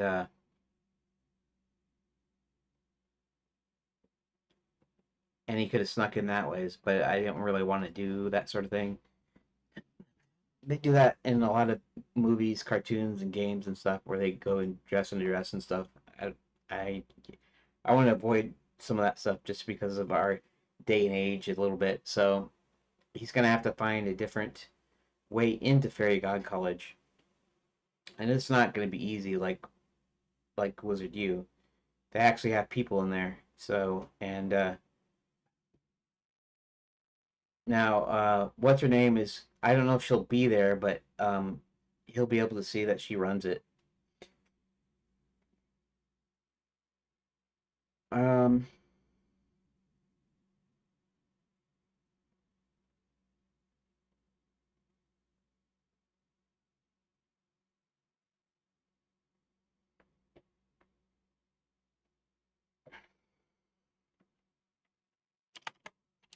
at uh, Fairy God College, he tries to go into the front door, only to be stopped by some invisible shield. It must be magic, so he needs to find a way to break it. Um,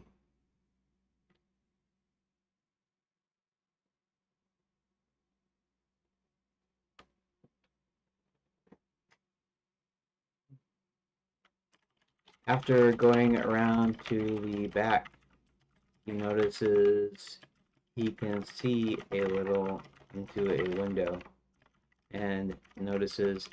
Now, these are going to be, at least in the night school, they are going to be like tents and stuff. I don't know if this is going to be a tent or a building, so there might not be windows after the usual manner, but we'll see. Uh, and notices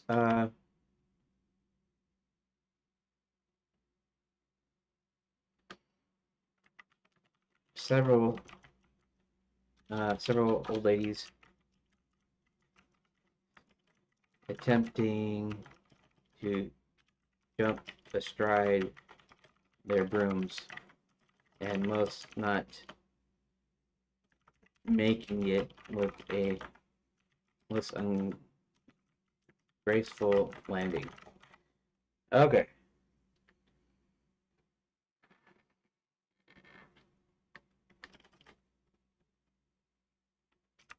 he notices one of the teachers. He notices a teacher he recognizes and tries to gesture for her to come to the window. Okay. This one shouldn't be too hard either.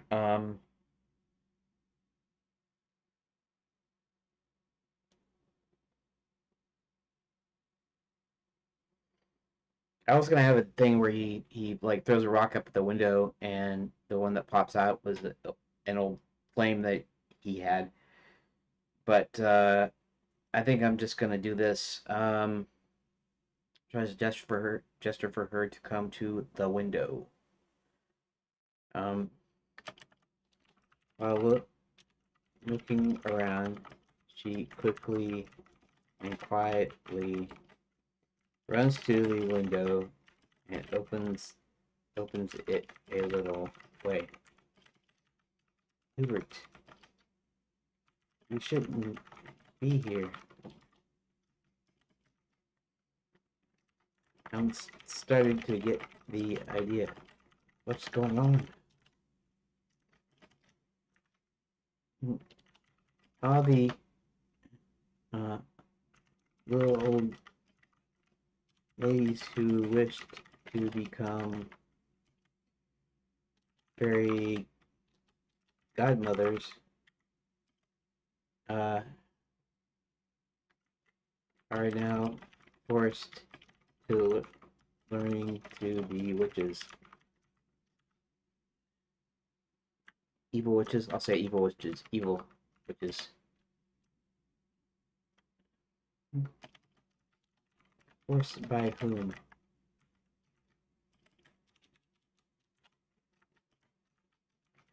You should know her.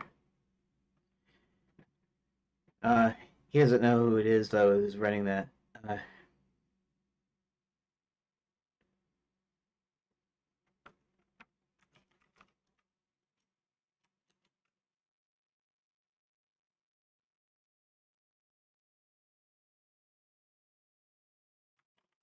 he asked her to marry you instead of me.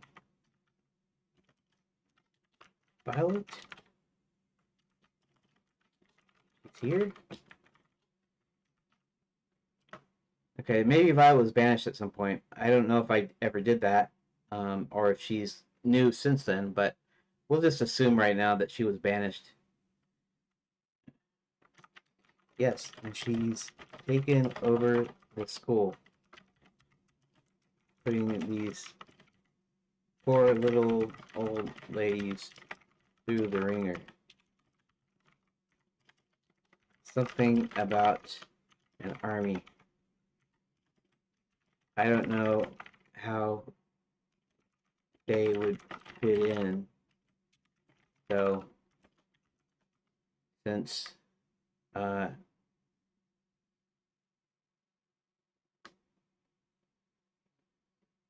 don't know how they would fit in, though. Okay, presumably, I don't know what is it going for. Oh well, whatever.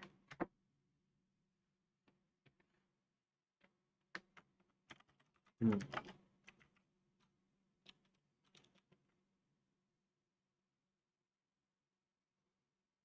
Um,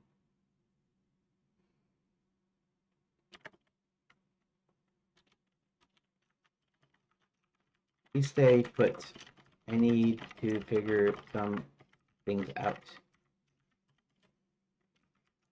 Hubert left and went to the rendezvous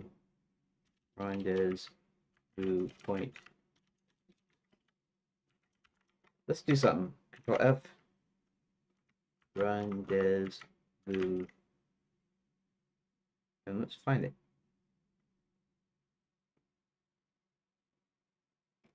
Hubert heads to his view. Something seems okay.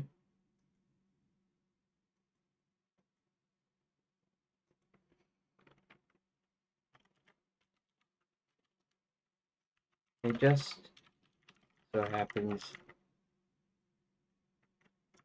to be Scarborough Bear Chicken.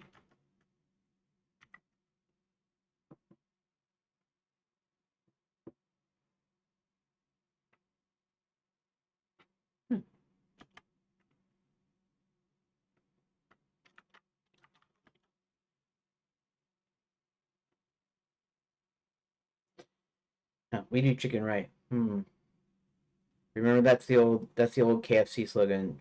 Kentucky Fried Chicken, we do chicken right. You know, Kentucky Fried Chicken, we do chicken right. If any of you remember that? That is in the U.S. I don't know about the UK or other countries. Uh,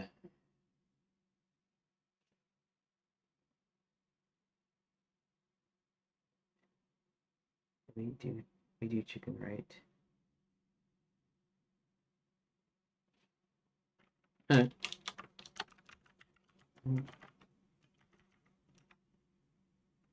We lost fairly. Actually, doest. What doest? We do it fairly. Something like that. Uh, I'm gonna have something to do in Scarborough for chicken. There's gonna be some reason to be there. Um, uh, but that will be later. This is just gonna be this rendezvous point, and so John told Hubert where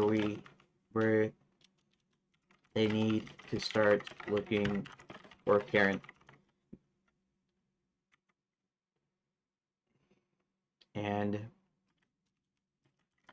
And Hubert told John about who Max is and that he's back. Okay.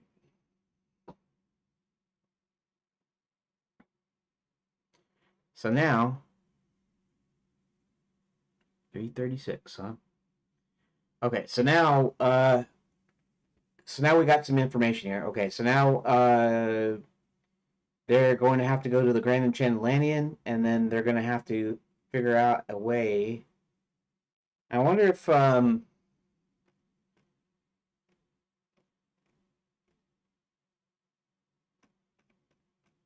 actually don't think the count. Let's see the count.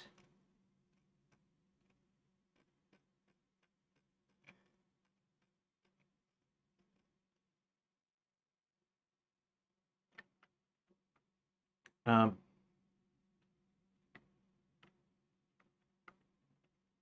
okay, so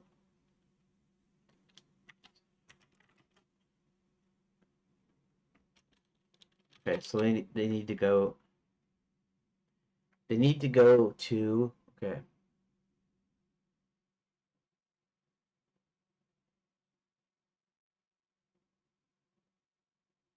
Um,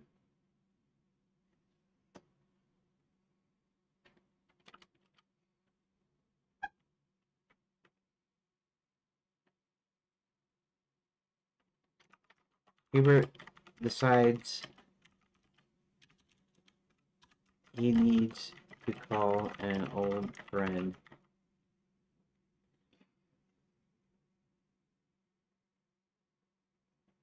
Uh,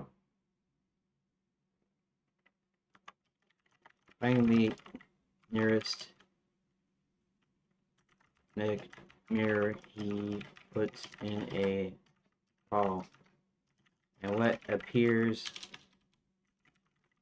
on the mirror is what looks like Dracula in a sort of goofy, lovable way.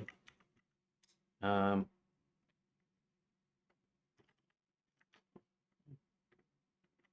Do it. How good of you to call.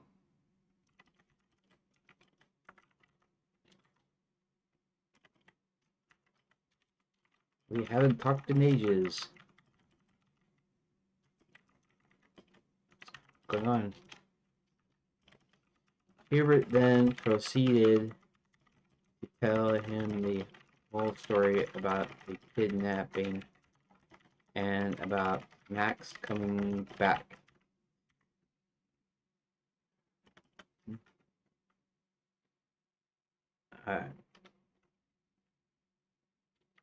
Count, I need a favor. I need you to turn into a bat and explore the Grand Enchanted Indian for any signs of Princess Karen. Okay. Right.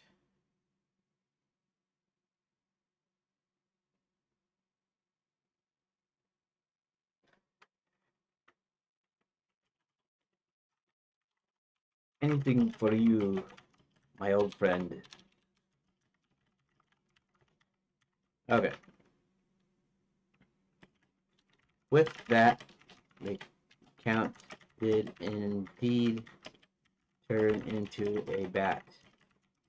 A flash of smoke. He was off toward the hotel. Okay. So, now, the Count is an old friend. He's a vampire. He turns into a bat. Now he's got to go and reconnoiter at the hotel. And now I have to figure out what he finds out and where he finds it out. Because we need to first we need to know that Karen is in the wine cellar. And secondly, we need to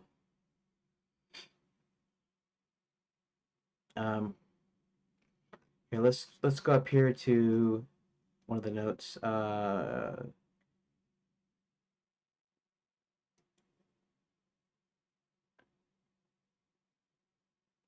let's go ahead and take this. Here, let's put this down here.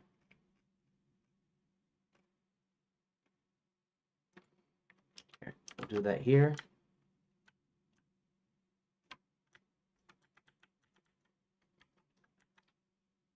We'll see.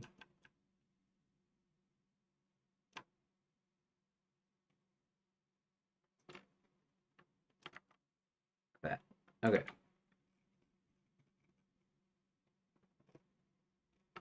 Okay, so just a place for the heroes to start. Count turns into the bat, tries to explore the hotel, finds a woman, claims to be the princess of the princess hotel room. There's something in there, but lets us know it doesn't hurt her or include her whereabouts. Maybe you have to follow her down to the wine cellar. Maybe she likes wine a little too much. I might put that in there.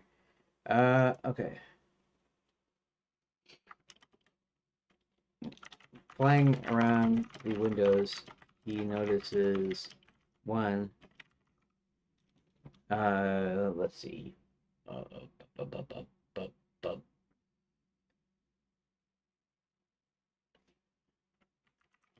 woman.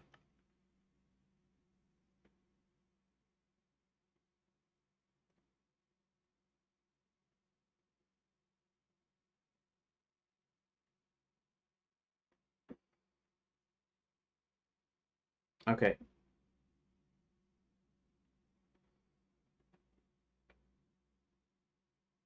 Let's see. What? Okay. So the idea is I want him to kind of sneak in here and figure stuff out. Now, the only question is, if I'm trying to keep this clean, do I put a scene in where she's taking a bath? Now, don't get me wrong. I'm not going to put some half naked woman taking a bath in the game. What I mean is, do we do the thing where she's like, like somebody's in the shower or whatever, and so he comes in and sort of checks out the room.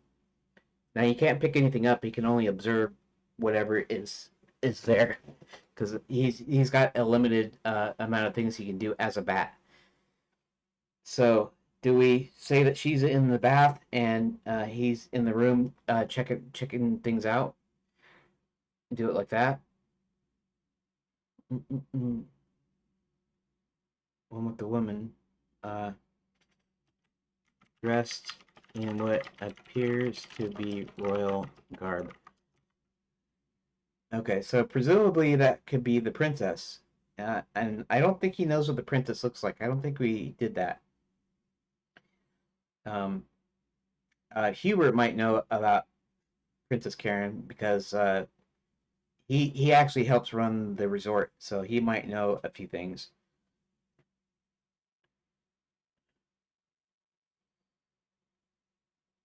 Um,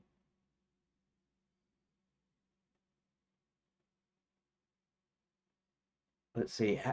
Okay, so the idea would be she took off her clothes, but let's just say she goes into the bathroom. She starts to uh, unbutton her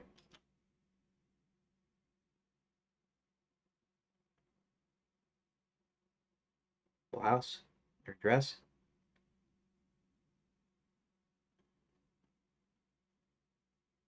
Maybe she doesn't unbutton anything. To take off her. She starts to pull the dress over her head, but walks into the bathroom and closes the door before the count can get a better look. That isn't he's not trying to look at her, but she walks in the bathroom, closes the door, and with that I didn't say that the window was open, did I? One that's cracked open, the one just in one period. Okay. That he flies into the room and looks around. He notices the princess's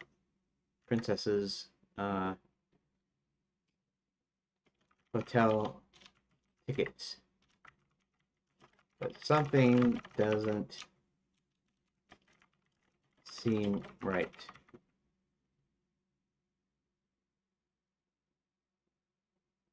Um, I may change this later. This whole thing. Maybe she's out of the room or something. Maybe that's how I'll do it. But okay. Hmm. Um. Then he goes back out of the window and hovers nearby. When she finally emerges from the uh, bathroom, she has a robe on and is drying her hair with a towel. Okay. She goes to the mirror and the Count recognizes it as another magic mirror, and she taps it as it turns on. Okay, so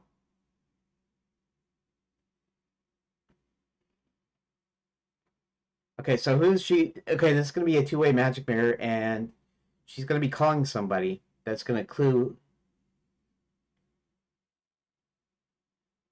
the Count in, or maybe it's not gonna clue the Count in. That clues the Count in where she happens to be. Um,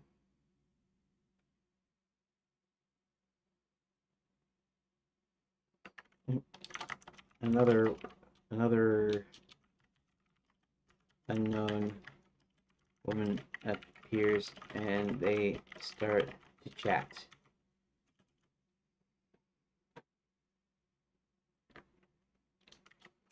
She mentions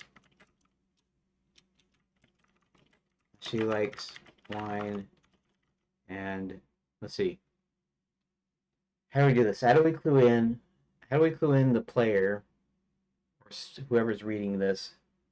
I mean, it'll be a player eventually. How do we clue them in that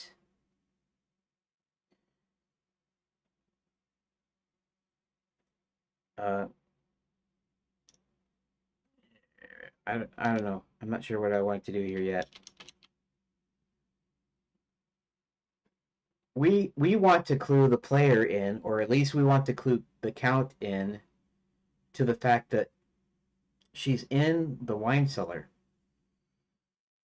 And so this lady likes wine, apparently, and let's say she starts gossiping. Most of it is rumor or untrue gossip. But then she starts talking about how some dark-haired wizard, I could say wizard, I guess, or sorcerer, I guess, approached her and paid her to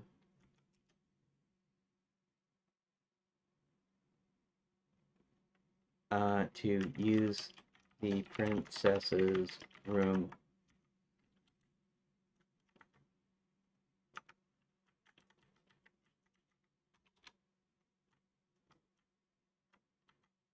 Yeah. And to pretend to be the princess.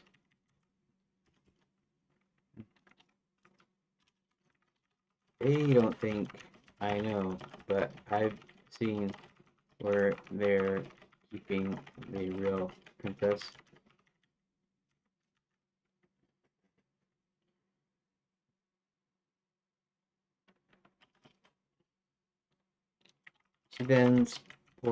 She then pours herself a bottle of wine, a glass of wine,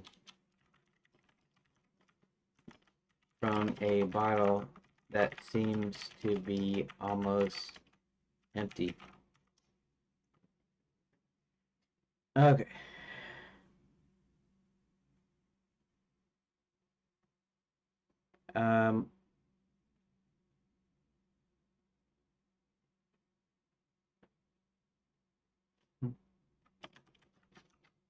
Have you seen her? What does she look like? She looks like an average girl. I honestly don't know why they would want to keep her.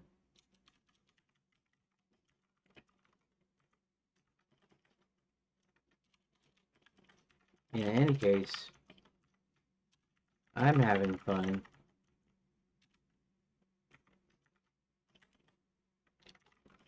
She poured herself glass. She attempted to pour herself another glass, but nothing was in it. Oh dear. I drank all my wine. I need to go and get some more. I'll talk to you later, Mabel. Mabel? With that, she left the room and then came back with another bottle. I'm gonna have to kick this thing into gear. Not that I have a problem with writing the story or even that it's long, but this is getting nowhere fast. So what happens is, the second time he'll follow her uh, down to the wine cellar.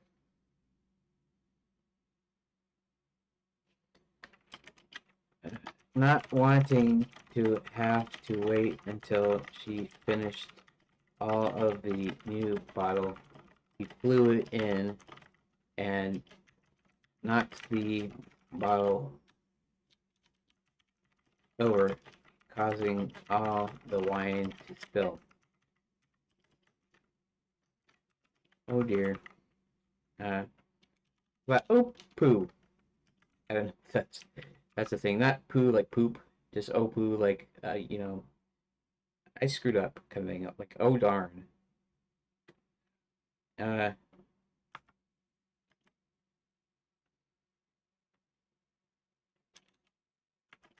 now I must go back down and get another bottle. She started to leave once again. This time, the Count followed her without being detected. Uh, when she entered the wine cellar, the first thing when she entered the wine cellar, it went straight over to the giant casks, and the Count couldn't help but notice the princess, what he assumed to be the princess, tied up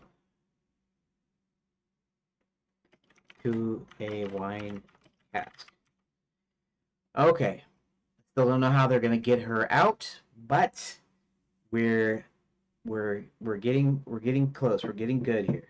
Everything's going good. Uh,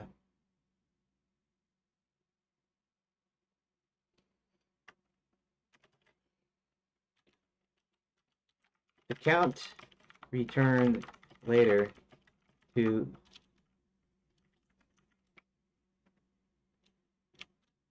SFC. We do his chicken fitly.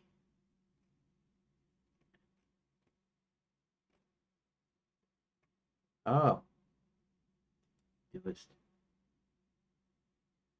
maybe it is dust. Let's look something up real quick. Um, okay. Define dust. Like dust thou. Archaic. Second person singular simple present form of do. Use the pronoun thou, as opposed to the present subjunctive doest.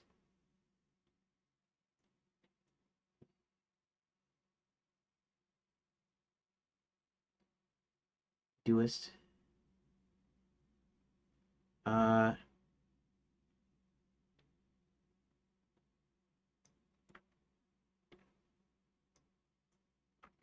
but give me an example of dust and doest in two different sentences.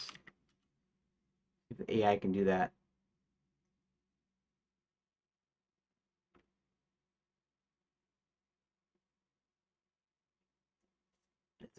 Okay.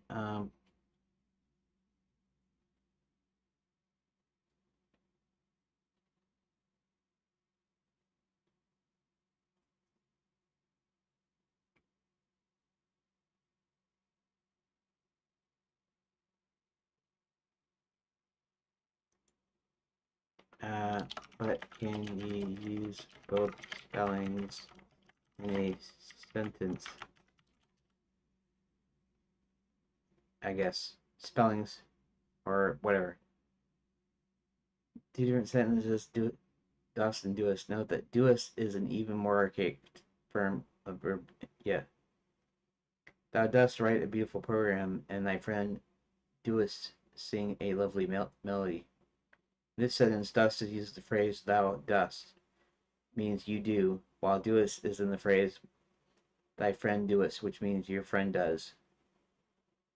Oh, you do write a beautiful poem.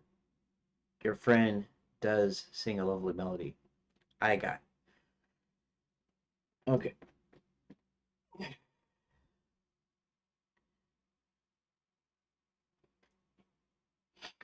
So, we do chicken right. I'm using the old Kentucky Fried Chicken slogan. Could be, should use dust. We dust chicken right. Um, if I was just substituting the word do. Correct?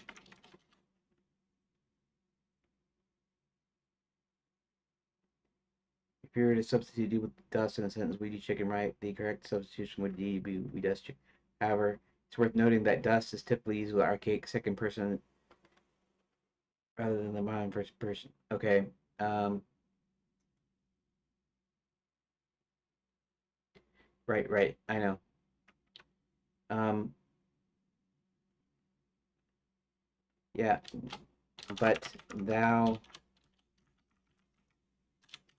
means you. Singular.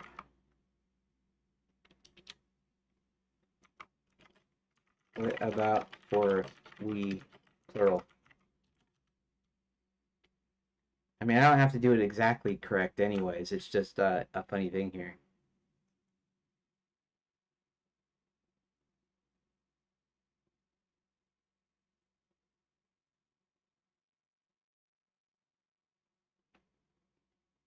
The verb dust is specifically used with second person thou, using dust. We You would use the verb do, not dust. We do chicken right. You'd use ye, archaic second person plural pronoun, ye, meaning you.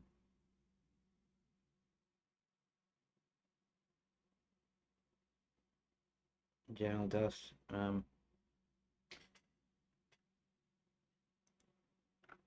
But ye is also uh, towards other people, like a crowd.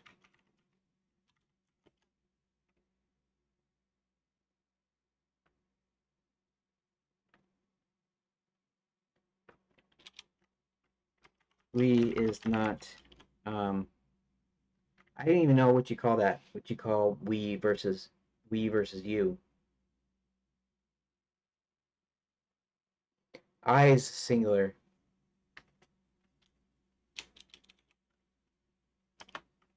But we is a different word.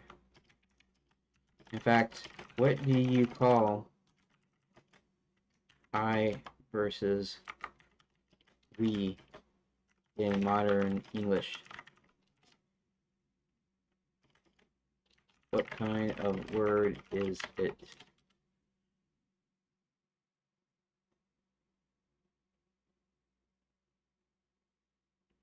Modern English, the distinction between I and we in this example grammatical concept called person and number. Person refers to, yeah, I know.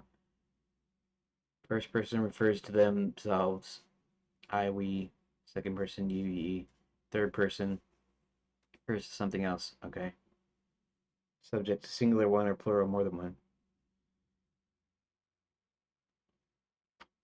Singular pronoun. First person singular pronoun. We is a first person plural pronoun. Okay. Pronouns. The actual pronouns, right? Not your pronouns. Words that replace nouns in a sentence.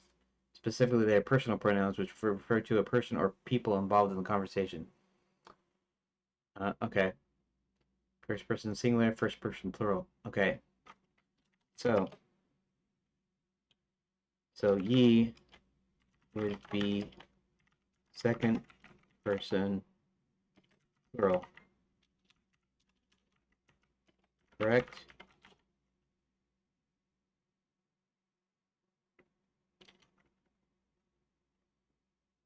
Ye is indeed second person plural pronoun, which means it is used to address a group of people, similar to the modern English word you, which can be both singular and plural.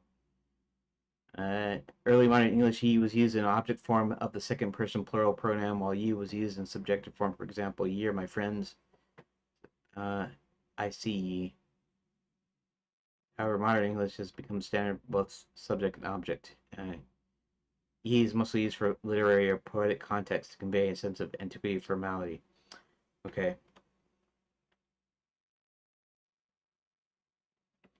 Is there an archaic first person plural?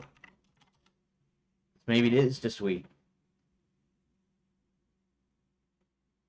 Early modern English, the first person plural pronoun was indeed we, just like in modern English. However, there is an archaic variant which uses some dialects and literary works us. In some cases, was used as a subject pronoun, especially in poetic or formal language. For example, us men of Kent instead of we men of Kent.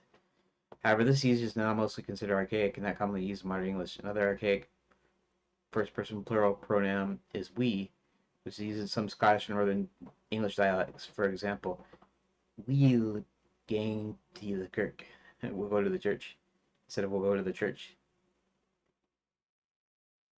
Again, usage is mostly limited. Okay. Okay.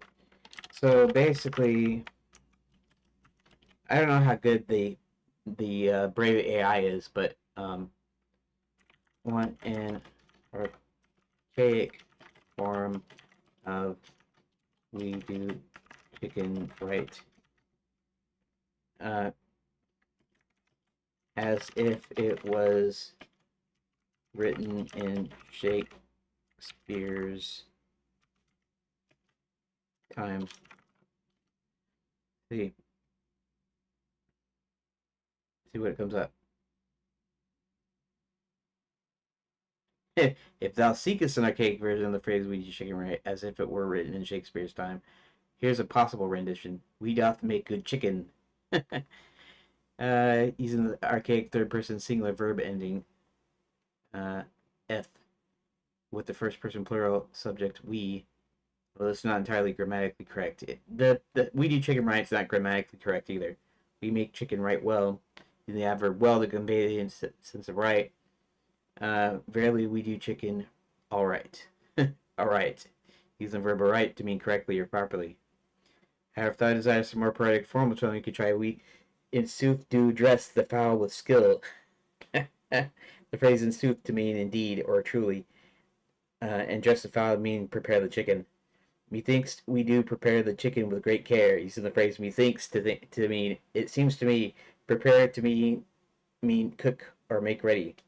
Keep in mind Shakespeare's English is a bit different than modern English. Prithee, which of these versions doth please thee? It's funny. It's actually talking to me in a archaic form of English. I'm still thinking. As you know, we do chicken right is not strictly grammatically correct, but it was used as the slogan for Kentucky fried chicken in the 70s and 80s, and I wanted to copy it in a pseudo archaic English style for humor purposes. Okay. Using pseudo-archaic style to recreate the slogan "We do chicken right" can be a humorous and creative way to pay homage to the original, since the original slogan is already a bit informal and colloquial. You can have some fun with it and exaggerate the archaic elements for comedic effect. Here are a few more attempts at pseudo-archaic version. Verily, we doth chicken righteously. Hark, we make a chicken most excellently. By the Lord above, we do chicken aright. We in sooth doth cook chicken with great prowess. Marry, we do chicken with utmost skill and flair. Fail to pick one that tickles thy fancy, or use them as inspiration to create thy own pseudo-archaic masterpiece. Remember, the key to humor is not to take thyself too seriously, and don't be afraid to get a bit silly and creative with the language. May thy pseudo-archaic slogan bring joy and merriment to all who behold it. That's great. I like that. I know I wasted some time here, but uh,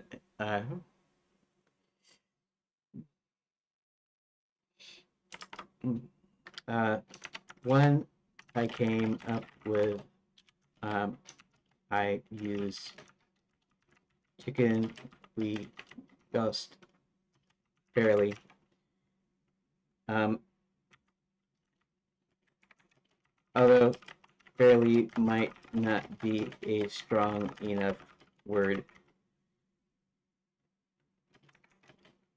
Um, so I was trying to figure out if it would be a bit more correct to use doest instead of dost.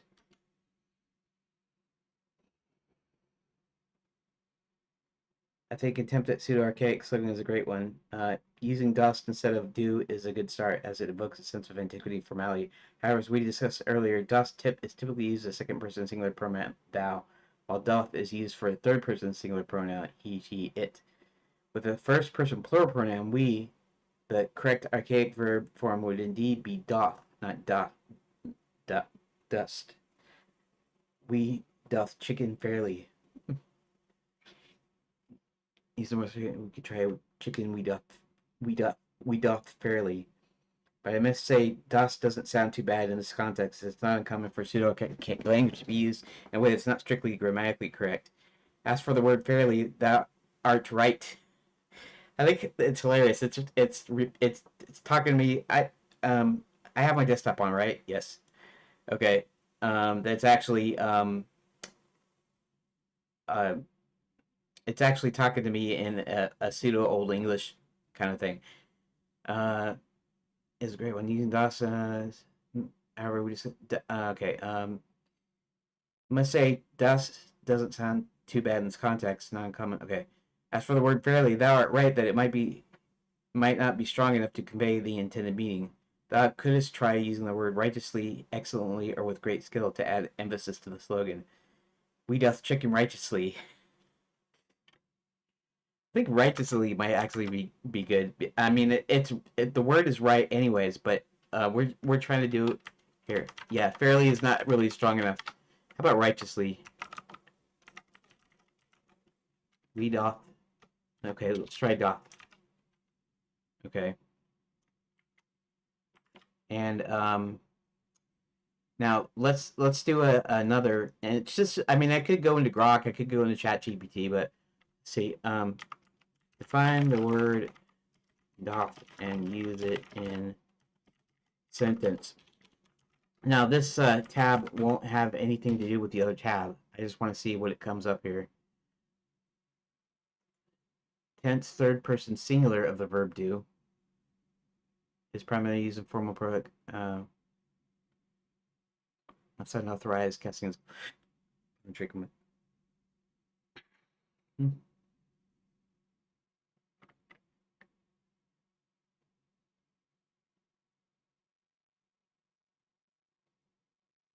Um, okay, let's just do another here in it, like a new search. Um, What is the plural possessive third person um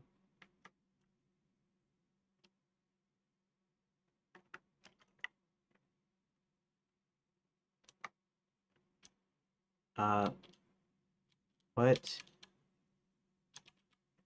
what uh what word can I use for do in uh archaic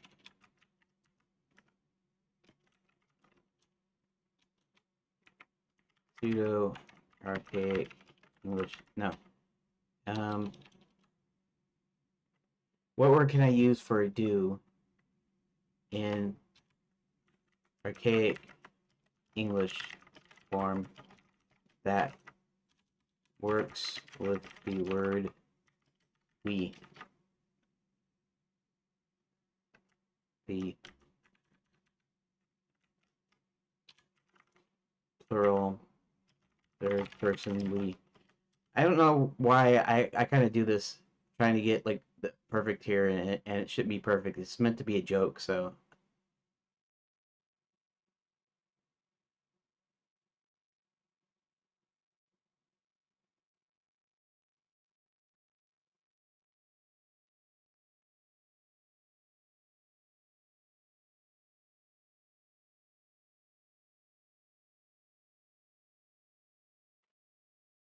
we do would be the correct off. Um, okay, maybe I'll leave it that chicken we doth righteously. We do it righteously. Do it. Um, okay, let's see. Can I use do it? Um, in conjunction with we. We do it.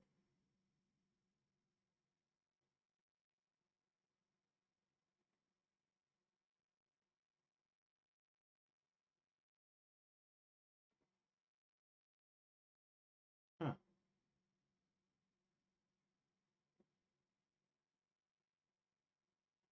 Using doeth with we would not be grammatically correct in archaic English. Do specifically, then neither would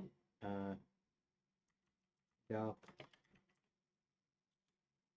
doest, or dost work with we there either. Incorrect.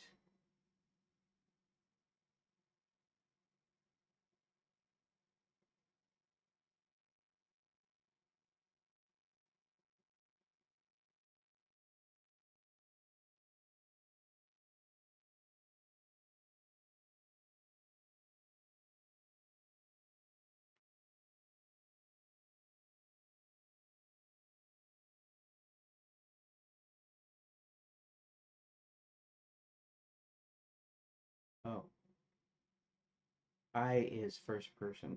We is first person plural. Okay. Huh. I didn't know that. Maybe I'll just leave it.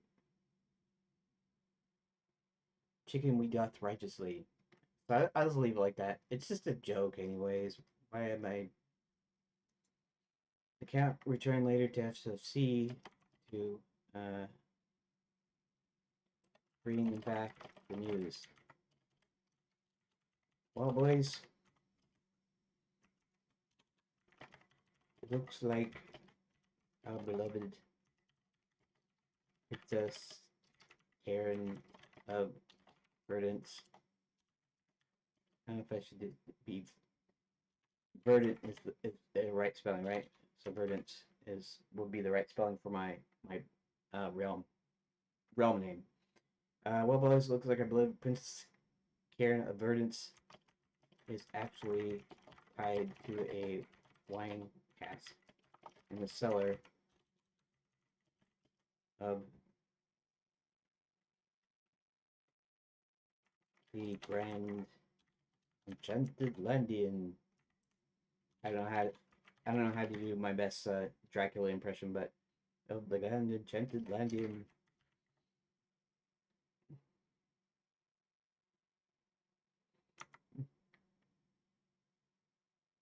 Um, I couldn't do much more than look as a bat, but as a man, I can. I'm just as fit as the rest of you.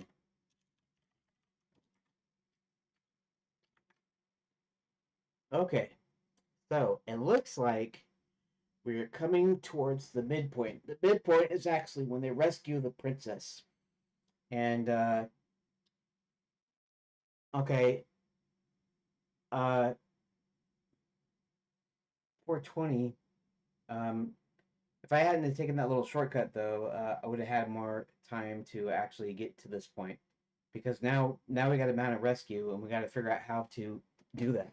Now the count could get in as a bat, but as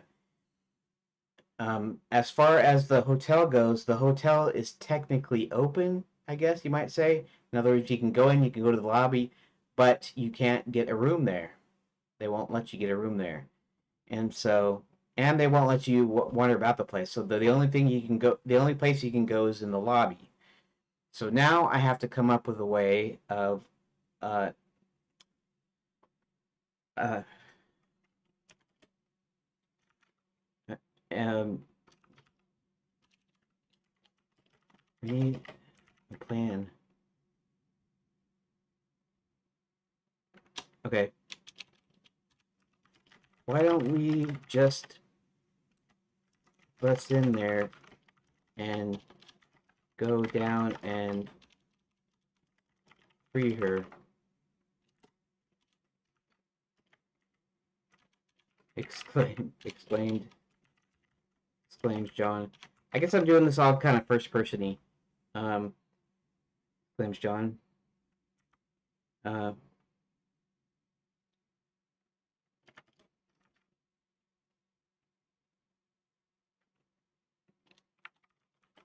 they won't let anyone down there. So we have to be a little bit sneaky and need to come up with a plan. Maybe okay. So at this point, maybe Hubert is gonna have to use some of his magic this time, and it's not gonna necessarily go to plan, but they'll find a way to make him do. And then this is when we switch to Princess Karen. Um,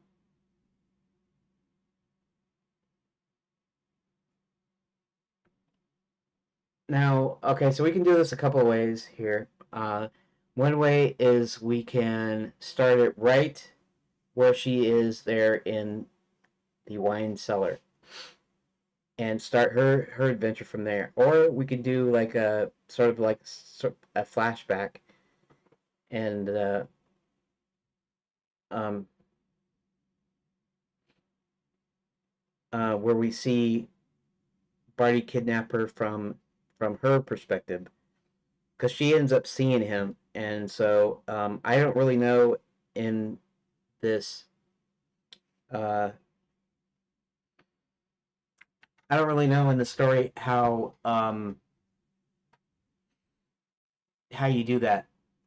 You know, we're going to be displaying this text, and this text might be like, unless I find a way of interleaving each thing. You know, you go to a deal, and then and maybe I have each thing where I say meanwhile or something, and it goes to the other person, or yeah. So if this is happening in chronological order, then we're starting her with her being in there. and we kind of, I mean, we kind of did this with Hubert. See, um,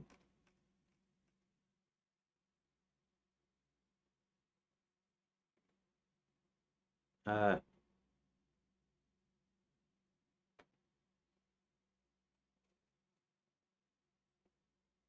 I'm not exactly sure how to do this. How to indicate that they're doing these at the same time.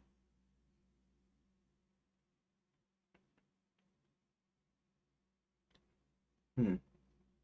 You know, Lord of the Rings. If I don't know if you remember, if you would remember Lord of the Rings if you've read it. You might not have even read it, but more than likely, lots of people have read it. So I think the way Tolkien handled his deal is like he had the 6 books, right? So in each of 3 volumes, which is supposed to be one book, but he separated them into like two books or 2 volumes per 2 books per volume or something like that, sections, and they happen concurrently with each other. So when you're reading it, then it goes back, and then yeah, that's kind of interesting.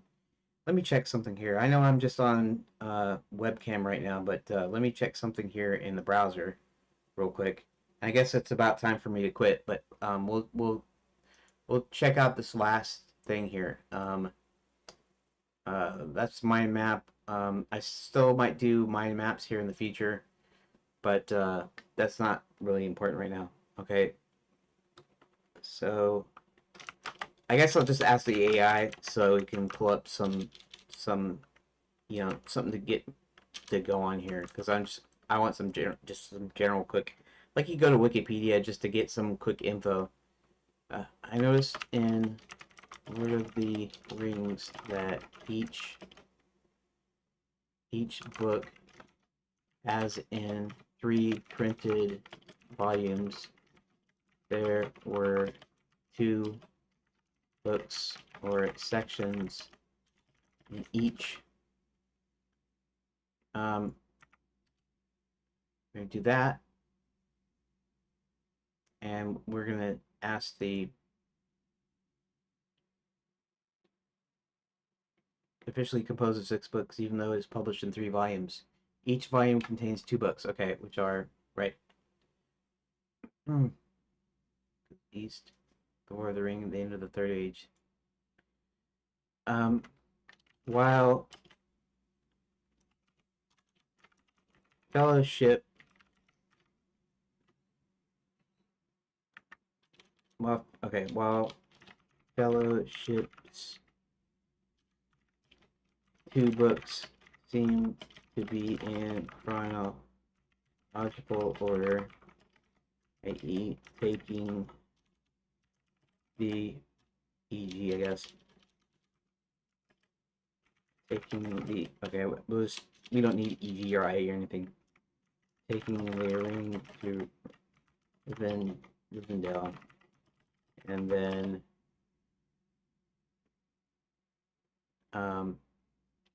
Frodo,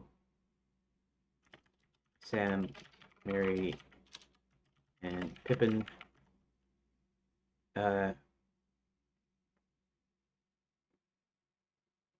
Wait a second. Okay, that's right.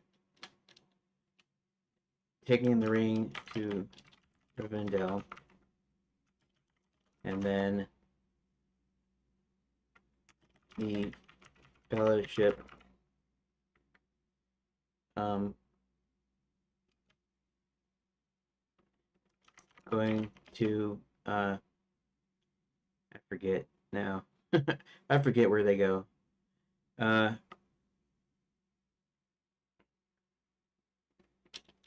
uh,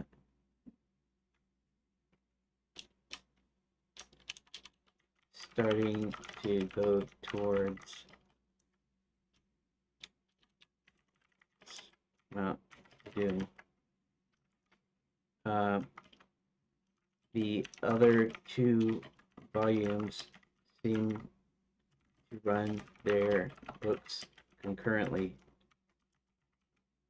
Here, let's see what it says if I'm right. Can I write about that?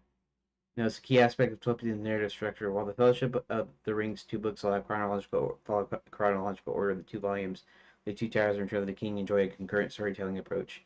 Book 3, Trees on Isengard focuses on Aragorn and Legolas and Gimli's pursuit of Merry and Pippin, as well as the events in Rohan. Book 4, The Ring Goes East, follows Frodo and Sam as they journey towards Mordor. In Return of the King, Book 5, The War of the Ring, describes the events in Rohan and the preparations for the War for the Ring. Book 6, The End of the Third Age, concludes the story of Frodo and Sam as well as the aftermath of the War of the Ring. Concurrent storytelling technique allows Tolkien to present multiple plot threads simultaneously, creating a richer, more complex narrative. It also enables him to build a tension and suspense as the reader is aware of the events unfolding in different parts of Middle Earth, even if the characters are not. Okay, so I'm making a game with characters that go in different directions but at the same time. So how do I indicate to the player or reader if I was writing a story? Um,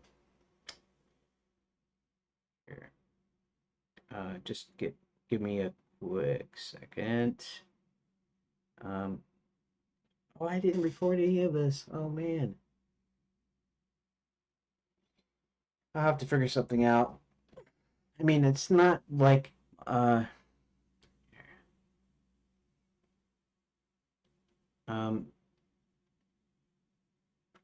okay, I'll figure something out because I mean I need some footage at least for um indicate to the player or reader if I was writing a story that they happen concurrently on a chronologically.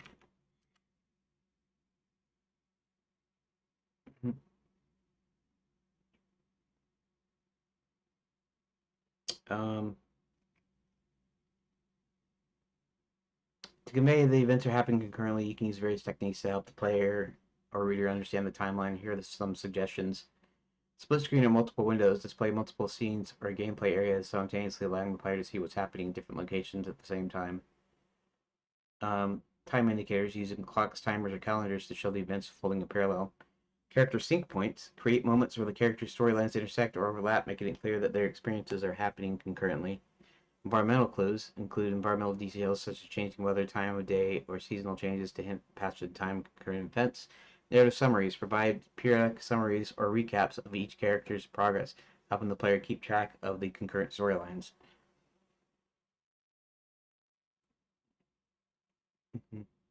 Okay. Hmm.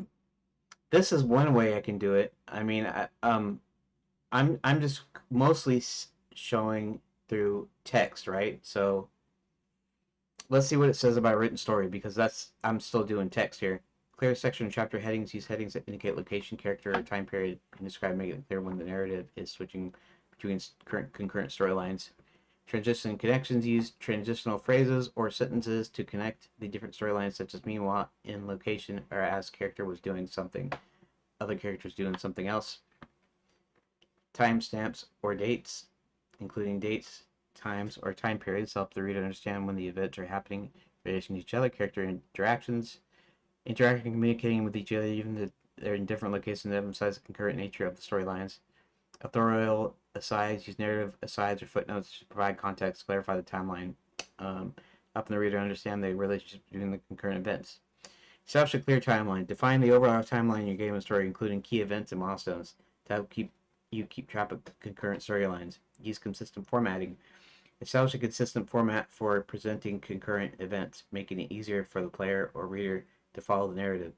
Provide context. Offer context and explanations to help the player or reader understand the relationship between the concurrent events and how they fit into the larger story. By using these techniques, you can effectively convey concurrent events in your game or story, creating a richer and more engaging experience for your players or readers. Okay. Um, okay. Okay, I realize you're not watching that. That's okay. That's okay. Yeah, let me do something here real quick. Um, that's not what I want. I want videos, OBS, clips. Oh, what do we got? 12:30, 12:31. Okay. Well, I mean, I can remember that, but I'll have to move these to the appropriate place. Uh, okay. Let's open this in a new tab, actually. And Eclipse 8.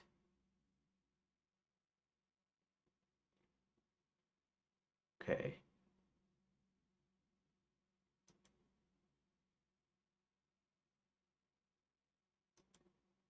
Okay, just a second. I'm doing something in a folder here. Create new folder. 3, 4, 5. December. What? Oh, Monday and Tuesday, right? December 30th and 31st. Okay. Rename.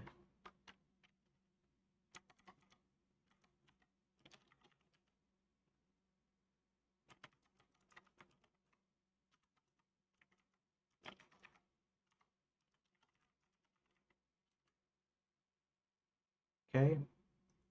And let's go ahead over here. 30th and 31st. Cut.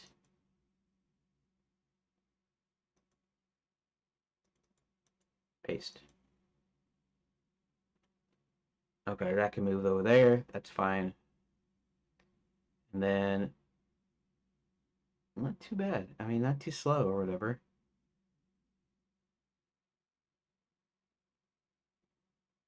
Okay. Just a sec, just a sec.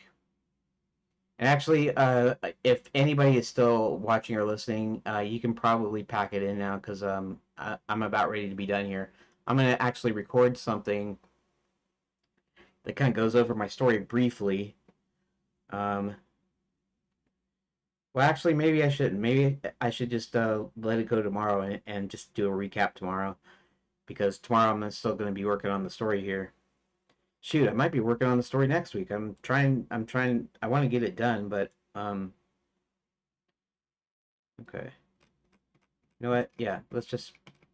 All right, let's just call it a day, I guess. Um, I want to thank you for listening or watching. Um, the views are 21 views. That's actually pretty good. I mean, considering that I didn't do much today, in a sense, I did get story done. So don't. I not entirely correct about not getting anything done. I did get stuff done today, so it's still progress, but it's not as quick as I want it to be. And part of it's my problem of just kind of going off on tangents. I like to go on. I have a real problem with names. It's one of my kind of I don't know what you call it. It's not a pet peeve. It's not something that bugs me. It's a thing that when I'm trying to name something, I have to do that. I have to name it until it's named. It's the same way with that little slogan. I had to go through the slogan thing in my head to figure out what I wanted to put down.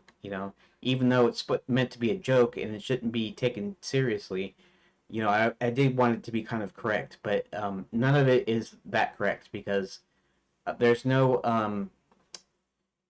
archaic term for do um, when it uh, concerns a plural first person plural. I was looking up third person plural, but it's first person plural, which is like we. First person singular is I, first person plural is we, and for we do there isn't there. So that's why I still stuck with like dost, doest, doeth, we do with chicken, right? I mean, it's not correct English, even in a pseudo archaic version, but neither is we do chicken right. That's not, you know, you don't, you know, I do. I make the chicken correctly or something instead of we do chicken right. That's just a slogan. So it's all good. But you know, I just have a tendency to do this. I have a tendency to kind of go off on tangents and stuff. When I am working on a story, though, I can really crank out the story. When I'm just, you know, I start getting these ideas, and when I get the ideas, can finally just I can put down stuff. But anyways, we're gonna see if we can try to wrap it up tomorrow. Probably won't, just knowing how things go.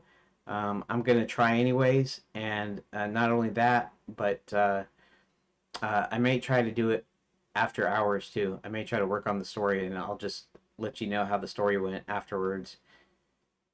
Because it's no different than what I did here when coming up with stuff. I just basically ask myself questions. Well, how do I do this? What do I do this? What if I do this?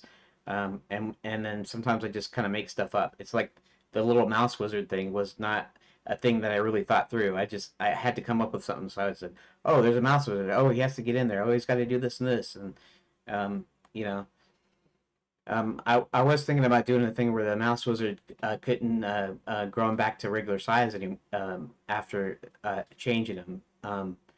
But since I'm trying to do this fast, and since also we can't really be really that interactive in this version, I decided not to do it. Might do it later. Might completely cut the mouse part out. I don't know because it might just sound dumb.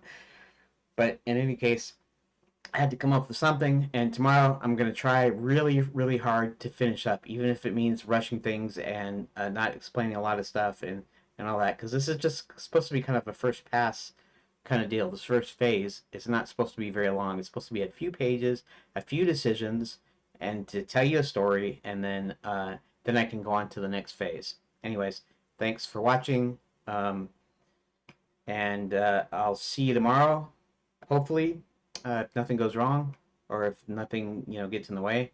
And thanks. So bye.